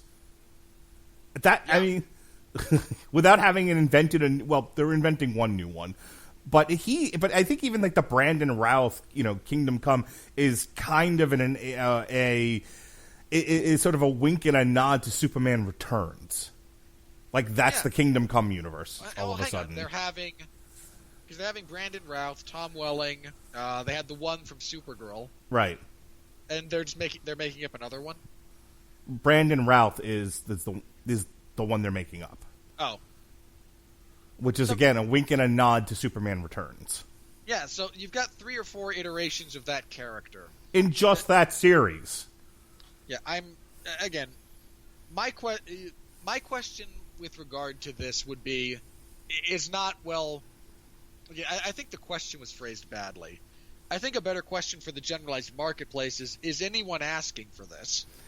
Again, that's a silly question because they make stuff people aren't asking for constantly, and sometimes it works. And again, and if that's the response is, hey, we took a shot kind of in the dark, and it didn't work out. You know what? Fair play. Okay. I appreciate that. The problem isn't that they remade Charlie's Angels. The problem is... The movie sucked. Well, yeah, but the problem is that they casted the Jasmine from the Aladdin movie. I don't know who the black girl is, and Kristen Stewart, who's done an amazing job of doing, of doing a bunch of indie flicks since Twilight, to where I think she's either been nominated for awards. I mean, look, nobody says Kristen Stewart's a bad actress based on the post-Twilight stuff that she did that people saw on their television at home. So, and Kristen Stewart, I almost hate to say. Here's the point that I made when talking to some different folks about Charlie's Angels. When the McGee ones casted Drew Barrymore, Cameron Diaz, and Lucy Liu at the height of their popularity, 20 years ago, before film completely changed, the market completely changed. In the interim 20 years after that, so. Now, with 20 years later, with the film industry having completely changed, distribution having completely changed, then you go and pick 2 relative unknown actresses, and Kristen Stewart, who the only thing, unless you've been following her indie career, the only thing she's known for is sneering and crying in Twilight movies. Who the fuck was going to go see this? Yep. That's the problem with the new Charlie's Angels movies, other than the silly script. But I mean, what do you think? The McGee ones were fucking, Schindler's List? Those were dumb too. No, they were terrible. The second one is one of the worst things I've ever seen. But people saw them and people enjoyed them, but these are not meant to be to be taken seriously. They're meant to have fun and be enjoyed. The only, like I said, I think if you put 3 of your top hot actresses, I don't even know if at this point you'd even try with Jennifer Garner. I feel like she's past her sell-by date. Her sell-by date was 10 years ago. I honestly think, thinking about it now, I don't know. Maybe one of the broads from Game of Thrones. Maybe Daisy Ridley. I mean, I like Lena Headey, but she's probably too old for that role. I was thinking one of the kids, not the old, not the mom from Fighting with My Family. Well, hey, look, Lena Headey's actually a pretty darn good actress. Okay, let's go with youth here. Gosh, I can't remember the actress's name, but the one that was in Terminator Genesis, she's in the one Christmas movie that's out right now. She was in Solo. I think she would have been okay. I have no doubt that there exist capable actresses out there who could have, with name value, who could have been good in the roles. I cannot think of a single. Debbie Ryan would have been perfect. That's an odd choice, but okay. Why? She has that Disney, youth thing on her side. She's a great physical actress. She's funny as hell when given the right material. I think she would have been great in that role. She's not an unattractive gal. Look, fair enough. That's your bit of fantasy casting. Okay. I'm just trying to think. I just feel so old right now because I can't think of hey, who are the hot actresses? Says the 43-year-old man. Who was the other? Florence. I forget how her last name Pugh. is pronounced. Yeah, sure. Throw her in there. See, so I think that's more the point is nobody, other than she was Jasmine, which I completely forgot about. I don't even think my daughter figured that one out. I had to read about it in Variety. And I don't know who the black girl is. She came from fucking nowhere. And while Kristen Stewart, She's the only one of the cast I probably would have kept, because I think if she's bookended by two, like, it girl actresses, People with on-screen charisma. I think she does okay, because she's having a ball in Charlie's Angels, and it's so much fun to watch her. It's like the most fun I've ever seen her on screen, which isn't saying much. Yeah, that's a low bar. So, look, I sympathize with Elizabeth Banks' point. And, you know, for her sake and the gal's sake, they all worked hard on this movie. I wish it had done better. But if you make a niche movie, you get a niche audience. Yeah, and look, for the record, my response to what your daughter said about people who see this movie or get punched, make a better movie, then you can complain about punching people who don't see it. All right, worldwide, let's just get this done. Okay, hang on. Did you pause for that? Yeah. Okay. Because otherwise there's like 40 seconds of dead air while I eat. No, I hit the pause button. Okay. Obviously not a lot of movement at the top. Endgame, Lion King, Spider-Man, Captain Marvel. Toy Story, Aladdin, and Joker is at number 7. Fast and the Furious, Hobbs and Shaw has not budged. Hang on, think about that for just 1 second. Joker made $1 billion and is number 7. Yep. This has been quite the year for film. And you know what's hilarious about that is, like, there are two headlines, and they're, like, counter to one another. You know, Warner Brothers with the biggest profit margin ever for a single picture with the Joker, which was shot for $150, but made $1 billion. Warner Brothers, everything they've released besides the Joker has bombed. Pretty much. Dr. Sleep bombed. Let me go back a page here. This was Good like Liar, three bombed. bombed. Yeah, Dr. Sleep, The Good Liar, all bombed. Mother Looks Brooklyn, which who the fuck was going to go see that? Why do people think Edward Norton is still a thing in 2019? Like, that's not a knock on the man's acting abilities. He's always been a very, very capable actor. But it feels like people cast Edward Norton and somehow expect him to carry the same kind of cachet that it did 15 years ago. Warner Brothers, Universal, and Paramount are all going to get drunk and fuck in a bathroom somewhere. This has not been a great year for them. And their bastard offspring will still lose horribly to Disney. Yep. Yeah. What a weird year when it's fucking Sony and Disney that are having a good year. Well, Disney always has a good year. True. I mean, granted, this year is exceptional even by that standard, but yeah. And it's only going to get better for them once Star Wars comes out. So, I don't want to take up too much more time. I want to get to the reviews and then close the show because we are quickly approaching yet 2 hours again. But that whole conversation needed to be had. So I'm fine with it. But next up is, I think, Frozen 2, A Beautiful Day in the Neighborhood, 21 Bridges, Knives Out, and Queen and Slim. December... What are we doing? Knives Out. Were we not doing Frozen 2? No, I took it off the schedule. Okay. I'm not sad at all about this, by the way. No, well, part of it is just there was a lot of timing issues. But part of it was... So, like, next week is a short week in terms of what I can cover and what I can't because of Thanksgiving and Black Friday. And Survivor Series is this weekend. And no one cares about that. So, I got to talk about the Wu-Tang Clan, and I got to talk about Survivor Series, which didn't leave room for movies. Wow, those both sound terrible. Go fuck yourself. How about that? Oh, come on. You and I both know Survivor Series is going to suck. Raw's going to go over. Well, I also have to talk about NXT War Games. Which might not suck. Hopefully it won't. But Triple H is going over. I don't want to talk about it. I don't want to. I don't want to talk about it till I have to talk about it. And then you have to talk about some stupid Wu-Tang doohickey. What is a Wu-Tang? The Wu-Tang Clan, because it ain't nothing to fuck with. Okay. You say that like I'm supposed to have some kind of understanding. You know who the Wu-Tang Clan are. You know, not really, actually. Method Man, the RZA, the Jizza, Ghostface Killer, Inspector Deck. I have at least heard of Method Man. Yes, he was in The Wire. Mark that on your bingo card, everyone. Yeah. Okay, again, him I am loosely aware of as a person who makes rap music. Okay, they all make rap music. Okay.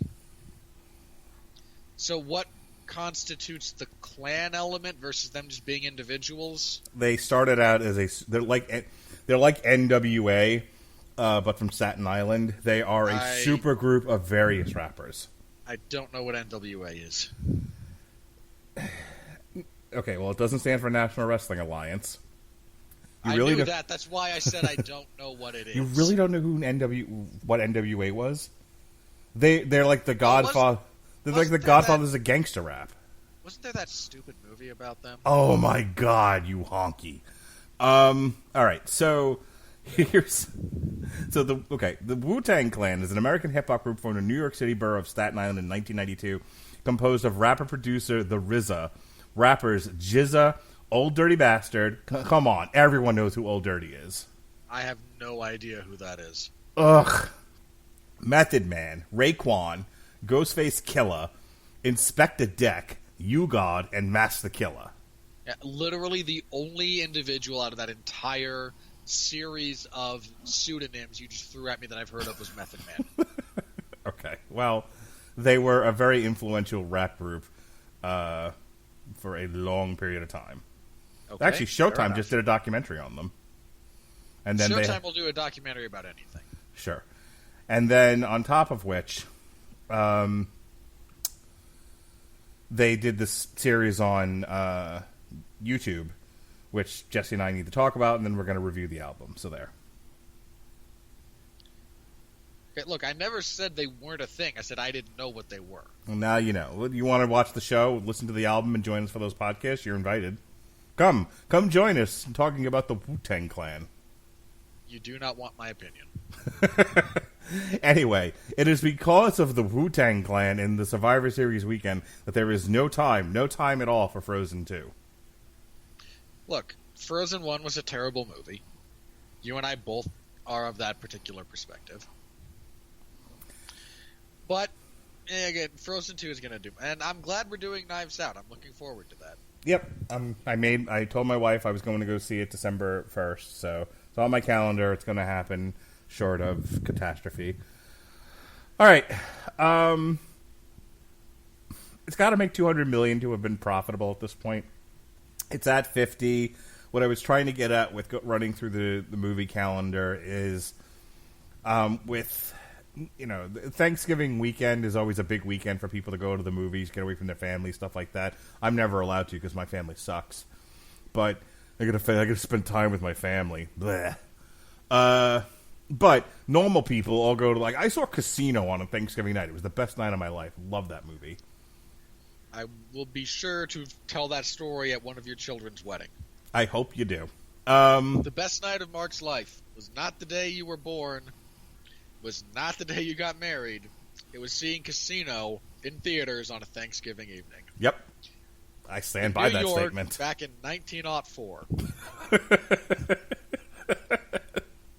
We wore onions on our belts, which was the style at that time. Nichols had bees on them.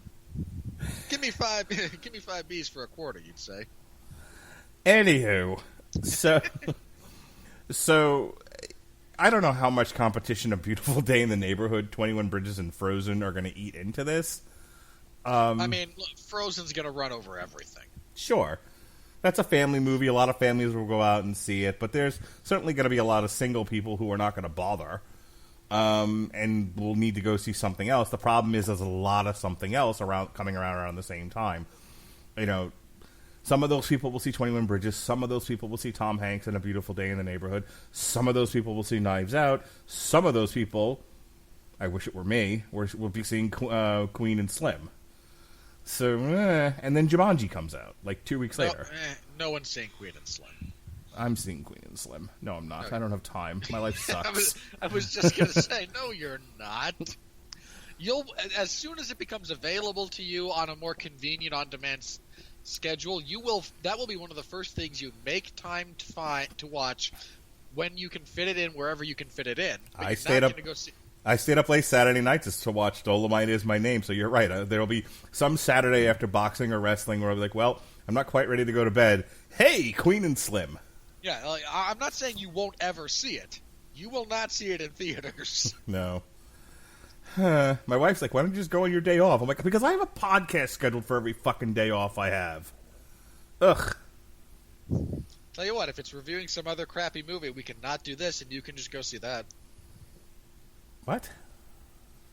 If your day off is a Tuesday and you would rather go see that than talk My about day off some is other movie. never a Tuesday. It's either a Monday or a Wednesday. Well, doesn't that just suck for me? I lost an avenue of potentially getting out of things. All right. You ready to move this on? I mean, do you think... Well, let me ask you one last question, then we'll move on. Do you think it'll end up being profitable at the end of the day? Do you think it makes its minimum a few $100 million? Yeah, I think it probably does. The story itself is well done, and this is also a film that is going to be easily translatable to the European audiences that like the subject matter of those kinds of races anyway. Okay. So, yeah, I think it'll probably get there. It's not gonna, again, this is not going to set the world on fire, but worldwide grosses worldwide everything, yeah, it'll probably get there. All right. With that said, here we go.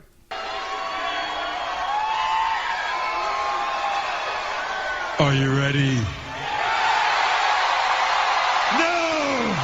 I said, are you ready? No, God! No, God, please, no! No! No! No! Matthew Bond, The Mail on Sunday, UK. There are one or two fine moments here, but the film never quite matches motoring velocity with human emotion. That's not true. I'm sorry. I hate to be this guy, but if you walk away from this movie and that last scene of Carroll Shelby choking up in his car after handing that wrench that means something to him to Miles' son, like, okay, this movie is not overly emotive, sure. That's not to say that there's no emotion present at all within it. I mean, Christian Bale throws a wrench at Matt Damon's head. He doesn't do that for the fun of it. Matthew Lucas, from the front row, bloated, overlong, and celebrates the achievements of men only as they live to serve the capitalist machine, leaving anything resembling actual human drama in the dust. 1.5 out of 4. You are just so desperate to get invited to parties, aren't you? Are you lonely, Matthew? Dude, I'm lonely and I won't stoop to that crap. Like, have a little bit of dignity, you sniveling weasel. I can't even pull the Leonard Maltin card like, well, you just clearly didn't want to see this movie, did you? No, buddy. You knew what you were getting into, and you just decided, this is where I will stand on my soapbox made of crap. I wonder if he reads his review like in bars, hoping women will talk to him. Not to be that guy, but there's no way this guy actually thinks men should be treating women like that. Like, this is not a guy who will not insult the dignity of women by approaching them. He would not. This is not a guy who would insult the dignity of women by becoming aroused in their presence, even if they wanted to. I am ashamed of my penis. I am Matthew Lucas. I wish for impotence. Because then the interactions would just like, God, what the... This guy. Not be taken seriously. Dennis Schwartz of Oz's World Movie Reviews. A standard issue sports film that's well produced and well acted and made the old fashioned Hollywood way with flair, heroics, and cynicism. I mean, if you read the DVD, like if you read the plots, the description on the back of the DVD cover, that's kind of what you might get out of that. Like, and I'm not sure why you had to bring the cynicism into. I mean, how is this a cynical movie? I don't know. Like, okay, sure. One of the protagonists kind of gets screwed in the end. I fail to see how that's cynical, given that this is an actual representation of what happened. Like, I don't know. To me, the notion of a movie being overly cynical requires the author, the director, the creative people behind it, to willfully inject said cynicism into the project. There's a reason a degree of cynicism exists in the world, because it is historically borne out through repetition. This is one of those cases. I need to read these next 3 together. Okay. 3 of them. And I need to tell you that these are all considered by this website to be fresh reviews. This is important. Okay? This is Ed Whitfield of the Ooh Tray. Ooh! Matt Brunson of Creative Loafing. Well, I'm not sure saw the movie. Look, I'm not entirely sure Matt Brunson is an actual human being at this point. Matt Brunson is an internet meme. And speaking of internet memes, Leonard Maltin. Old man Maltin doesn't know what a meme is. In this movie released under the Fox banner after its acquisition by Disney, the that theme has nothing to do with anything. is the theme that of the team of industry pros working under experienced leadership, fighting off the imbecilic and misguided directives of the parent company. Wait, this gets better. If Rush was a movie about men who race cars... Hang on. So that first one was just the first review. Yeah. Okay. I don't know why you in any way, shape, form, or fashion felt the need to go, hey, corporate, we don't like corporations here, and that's going to be the thrust of my review rather than actually talking about the movie, you hack. I mean, we recognize that the movie has a distinct distaste for corporations, but I'm pretty sure it was a general thing about corporations and not a specific attack on Disney. Yeah. Which this guy seems to think it is. Matt Brunson, Creative Loafing. If Rush was a movie about men who race cars, this is one as much about the cars as the characters. In fact, the Ford GT40 emerges as such a prominent player that it wouldn't be surprising if Fox mounted a supporting actor Oscar campaign on its behalf. I fucking hate you, Matt Brunson. Again, I'm not entirely sure you're actually a human being. And finally, Leonard Maltin, professional film reviewer. This is what he's known for. Okay? Leonard Maltin on the Mount Rushmore of film critics. This film has no ambition except to entertain. And it does so exceedingly well. That's not something I take for granted. Again, it's something you felt compelled to complain about? Did someone get Leonard Maltin his fucking pills? Look, somebody give him too many of his pills. You know, I have to wonder if someone's going to hear us talking about this. Like, the amount of times one guy wishes death on somebody and the other guy cracks up laughing about it like a ghoul. Okay, for the record, if any of you think I'm being even remotely serious about that, I don't know what to tell you other than apparently sarcasm died. 20 years ago? No, not that far back. Sarcasm died like 5 years ago, and we're just living in a post-sarcasm world. I'm a sarcastic person. You know this is part of the buy-in. I don't actually wish for someone to murder Leonard Maltin. Ah, but do you think somebody should ride through Ethiopia with a bucket of chicken on a bicycle? Poor Jim Cornette. That was such an ill-advised... that's an ill-advised joke. But it's... but I laughed. All right. Well, speaking of buckets of chicken, Andrew Kendall of Stabroke News. He's black, by the way. A bucket of chicken would... Yeah, you know what? Never mind. Like, I dug that hole. I don't know why you're jumping in with me. A bucket of chicken is at least a useful thing in the world. Most critics are more analogous to a bucket of... bones?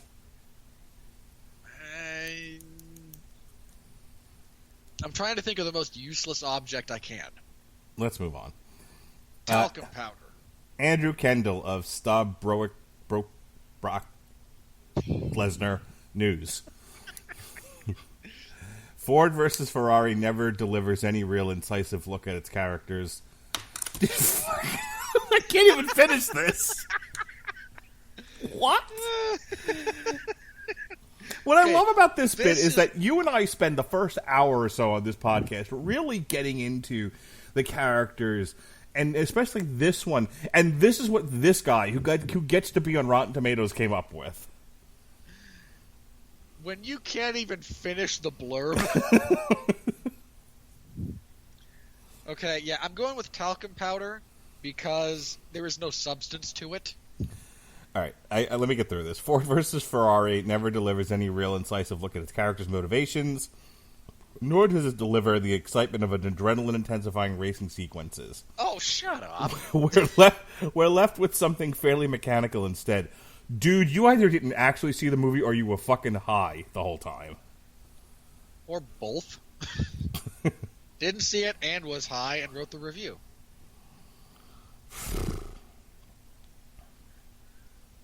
I was gonna see this movie, but then I got high. I was gonna write my review, but then I got high. Yeah. This is unfucking believable. You wonder why we do this bit, people? Because this is the kind of thing that I'm not the biggest fan of, like, in general, call-out culture, because it's generally it's just an excuse for people to grandstand and posture and feel better about themselves. I don't do this as an exercise in grandstanding. I do this as an exercise in these people get paid for this crap, a lot of them. Rain Jokinen of mullingmovies.com. Anyone who has watched a race, especially a long one, can't deny it can get monotonous. The same holds true for Ford v Ferrari. First of all, you bitch, you've never watched a race in your life. Get the fuck out of here. Maybe you watched the Kentucky Derby because you got invited to the party and wanted to wear the fancy hat. Maybe. You know what? If you wish to make an analogy to racing, I'm gonna go ahead and make kind of a like quasi-executive decision here. If you can't tell me what NASCAR stands for, because it is in fact an acronym, I'm not going to hold your opinion with all that much value. David Harris. Well, hang on. I will limit that. No. You know what race? This is clearly a woman who has watched racing. Hang on. I know which races she's watched. She celebrated when speed walking got into the Olympics. That's her jam. David Harris of Spectrum Culture. Ford v Ferrari feels like a throwback to the bloated prestige pictures of the 80s, all the way down to its USA First message. Huh? You know, look, you and I both mentioned this movie it's long. There's no denying that. Apart from the length of this movie, what about this is bloated? I was going to go with what about this is it's USA First. But you don't understand. It's the mighty Ford company, the heart of American industry, taking down the evil Italians. Did everyone miss the first act of this movie where the object was to sell more cars? And that racing was going to be the vehicle for which, no pun intended, for which they were going to sell more cars by branding Ford as cool, racing, winning? Yes, they clearly missed that. This is not a piece of jingoistic nationalism by any stretch of the imagination. At all. You moron. Chris Fell of Film Mixtape. It's missing a soul. Well, no. But, look, as a person who's, 60% robot and 33.3% dead inside, like, I can appreciate the desire to see that in other things, but this is not a soulless movie. All right, I'm going to end with this one because we always have to find the one guy who, like, I saw a movie about a thing, and my review is going to be all thing. Thing. And in this case, thing is car. Okay. Frank Switek of One Guy's Opinion. Well, at least that's an accurate at least the title is accurate. Has the spit and polish of a top-of-the-line sports car from a technical perspective, but in dramatic terms, it's more like a conventional model that's just rolled off an assembly line. Yeah, I know how to make a euphemism. Yeah, you going to stretch that metaphor any further there, buddy? God. More importantly, you're not a car person. Please don't. Just shame on you for that. First rule of writing, write what you know. You clearly don't know cars or movies, as near as I can tell. Shame on you for that sentence, sir. Okay, hang on. This one's even better. Peter Travers of Rolling Stone, top critic. Oh, God, this guy. This guy's almost as bad as fucking Kurt Loder. I know! Okay, this is the actual start to this blurb. Vroom. Damon and Bale bring engine roaring life to this true tale of two racing legends hired by Henry Ford II to build a hot, fast car that can beat Ferrari at Le Mans and pit American class against Italian class. Fasten your seatbelts. You hack motherfucker. How? Wow. Like, you wrote the synopsis that you want them to put on, like, the Netflix blurb about the movie, you wrote that for them. What was that? That's not a thing. That is a bit of marketing, that's a bit of advertisement. That's not a film review. Yeah, that was advertising copy. Hope you cashed the check at least, buddy. God. All right, there's a few more rotten reviews here, but I think we've made our point rather clear. There's a lot of morons out there talking about movies. Please support us. All right, speaking of supporting us, tomorrow we'll be doing Dragon Force Extreme Power Metal on the Metal Hammer of Doom and She-Ra Season 4. And then The Boys Season 1 on Thursday.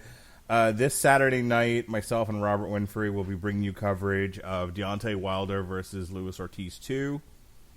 Next week, we're going to do something new here on the Radulich Broadcasting Network. I'm going to spend part of my day off starting the wide, wonderful history of heavyweight boxing with Pat Mullen. I can't get Pat Mullen to do a modern boxing match, regardless of weight class, if my life depended on it. Well, But Pat, in fairness to Pat, so much of boxing right now is just utterly uninteresting. But Pat does want to record, and he does want to talk about boxing. He just wants to talk about boxing from the black and white era. So we're going to start the long, strange trip of heavyweight boxing. Hope people enjoy it. I don't know how it's going to go. It's really the first time we've done something like this. Pat pitched a different idea, and we just never got around to doing it. So this is the second pitch of a show of this kind. The other one was he wanted to do the complete history of Mid-South. Mid-South with Bill Watts, right? That turned into UWF. I can't remember I don't remember if he started Mid-South or if he started UWF. Either way, the Mid-South / UWF Louisiana Bill Watts territory. That many there was some interesting stuff that came out of there. Well, a lot of the guys that came out of there were like main eventers, or in the main event scene. I mean, Ted DiBiase came out of there. Hacksaw Jim Duggan came out of there. JYD was in and out of there. Jim Cornette was in and out of there. So, Mid-South definitely has its place in wrestling history. And Pat wanted to talk about the history of it. We just never got around to it. So, this is the second pitch for Pat. And I figured, yeah, let's do it. I don't know how often we're going to do these, but we're going to give it a shot this week. In addition, as you heard before, we're also going to do Wu-Tang and American Saga, which was the first seasons on Hulu. Myself and Jesse are going to talk about that. I'll have The Boys, The Wrestling Boys.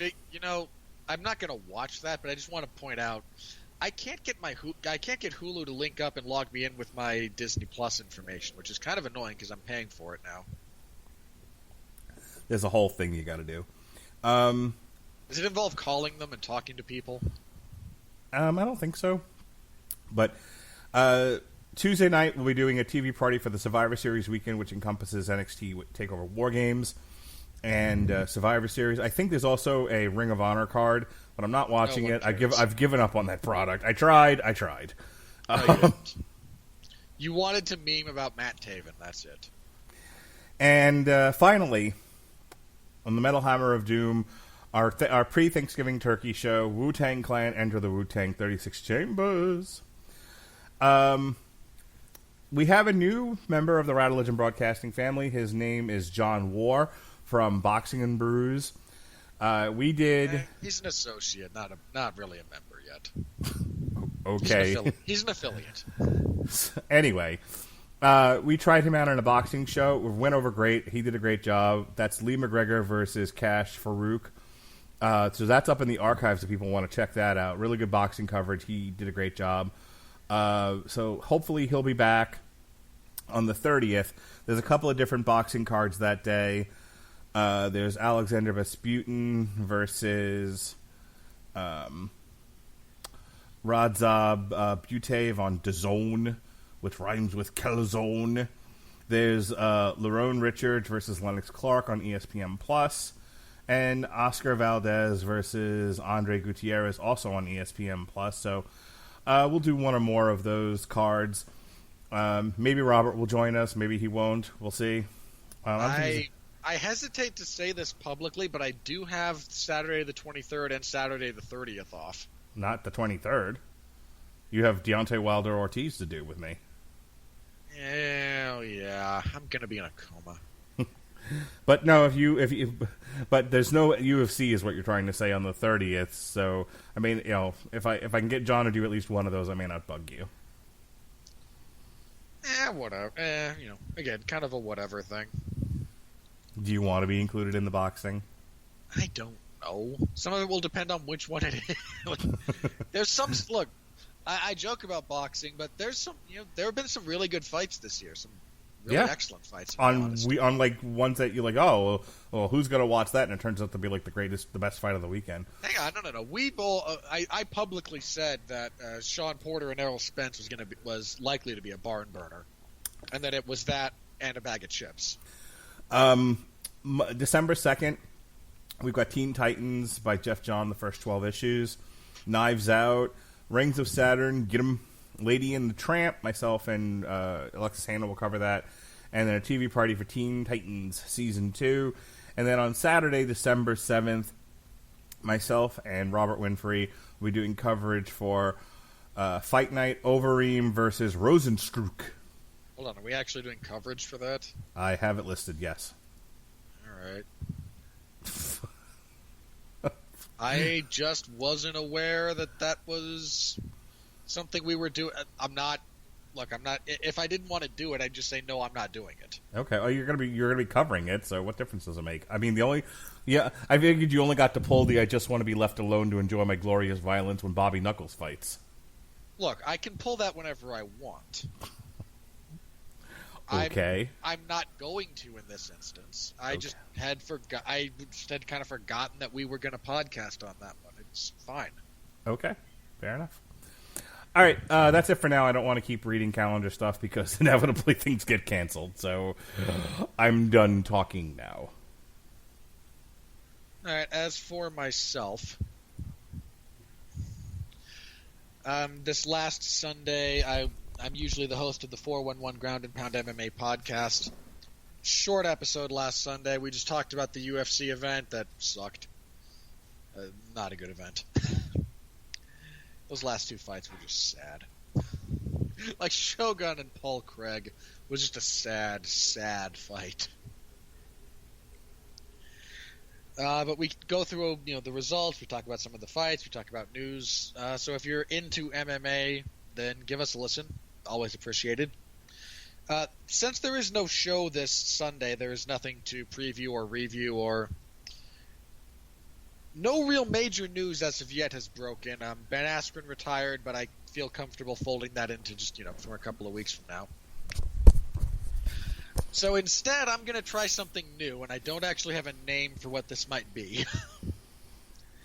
But I'm going to do kind of a deeper technical dive on one fight in particular, because we have UFC 245 rapidly approaching on the horizon, and that is a very stacked card with 3 title fights. Which we'll be doing coverage for. Yeah, we will. One of those being a featherweight title fight between Max Holloway and Alexander Volkanovski. And I heard someone else kind of mention that they were curious about relooking at film and figuring out how specifically Volkanovski defeated Aldo. And I figured, what the heck, I have time. Let me take a stab at that one. So I'm trying writing up bullet points / script. It's not a word for word script. Some parts of it might be, but I'm going to try writing that up. And I've watched all the film already. I've done the legwork. I'm just writing up what I want to do, so I have something to maybe work from. And I'm gonna wax poetic and get really noodly about some details about how he pulled that off. And I'm going to see if everyone just continues to ignore me like I'm some kind of crazy person, or if anyone's interested. So be on the lookout for that. The next time you'll be seeing me, I had to get up to pee. What'd I miss? What are you doing? I'm not repeating myself. I don't need you to repeat the whole thing. Like, is this part of the actual 401 Ground and Pound radio show, or are you doing another podcast?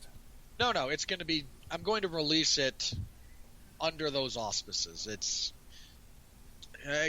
not going to be... it's recorded anyway. Yeah, it's just going to be if we're not going to have a show proper because there's no events to talk about and no catastrophic news we want to break down, here's something I can do to fill the occasional dead week.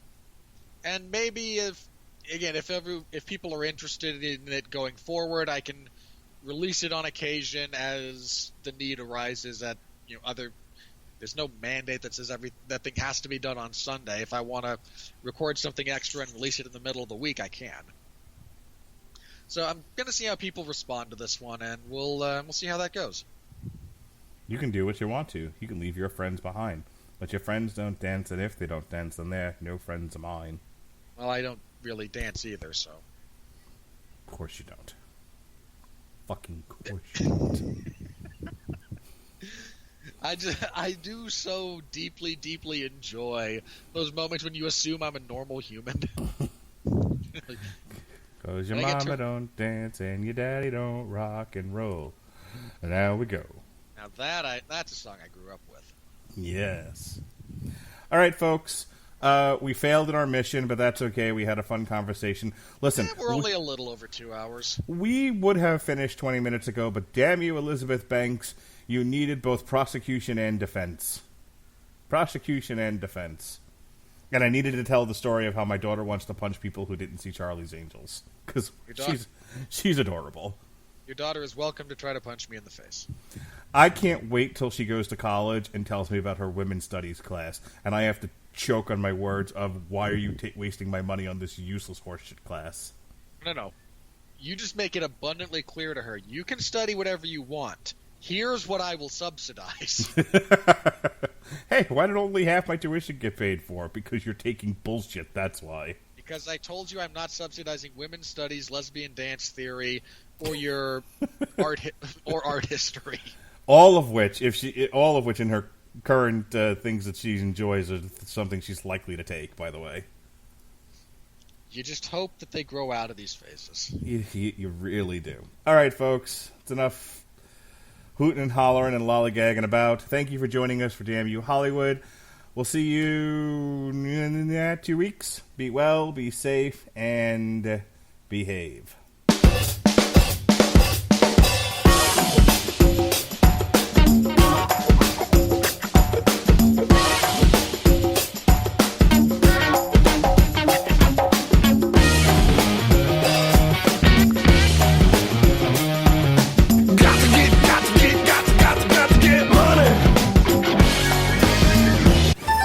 Buckle up, because Metro is bringing you the best deal in wireless.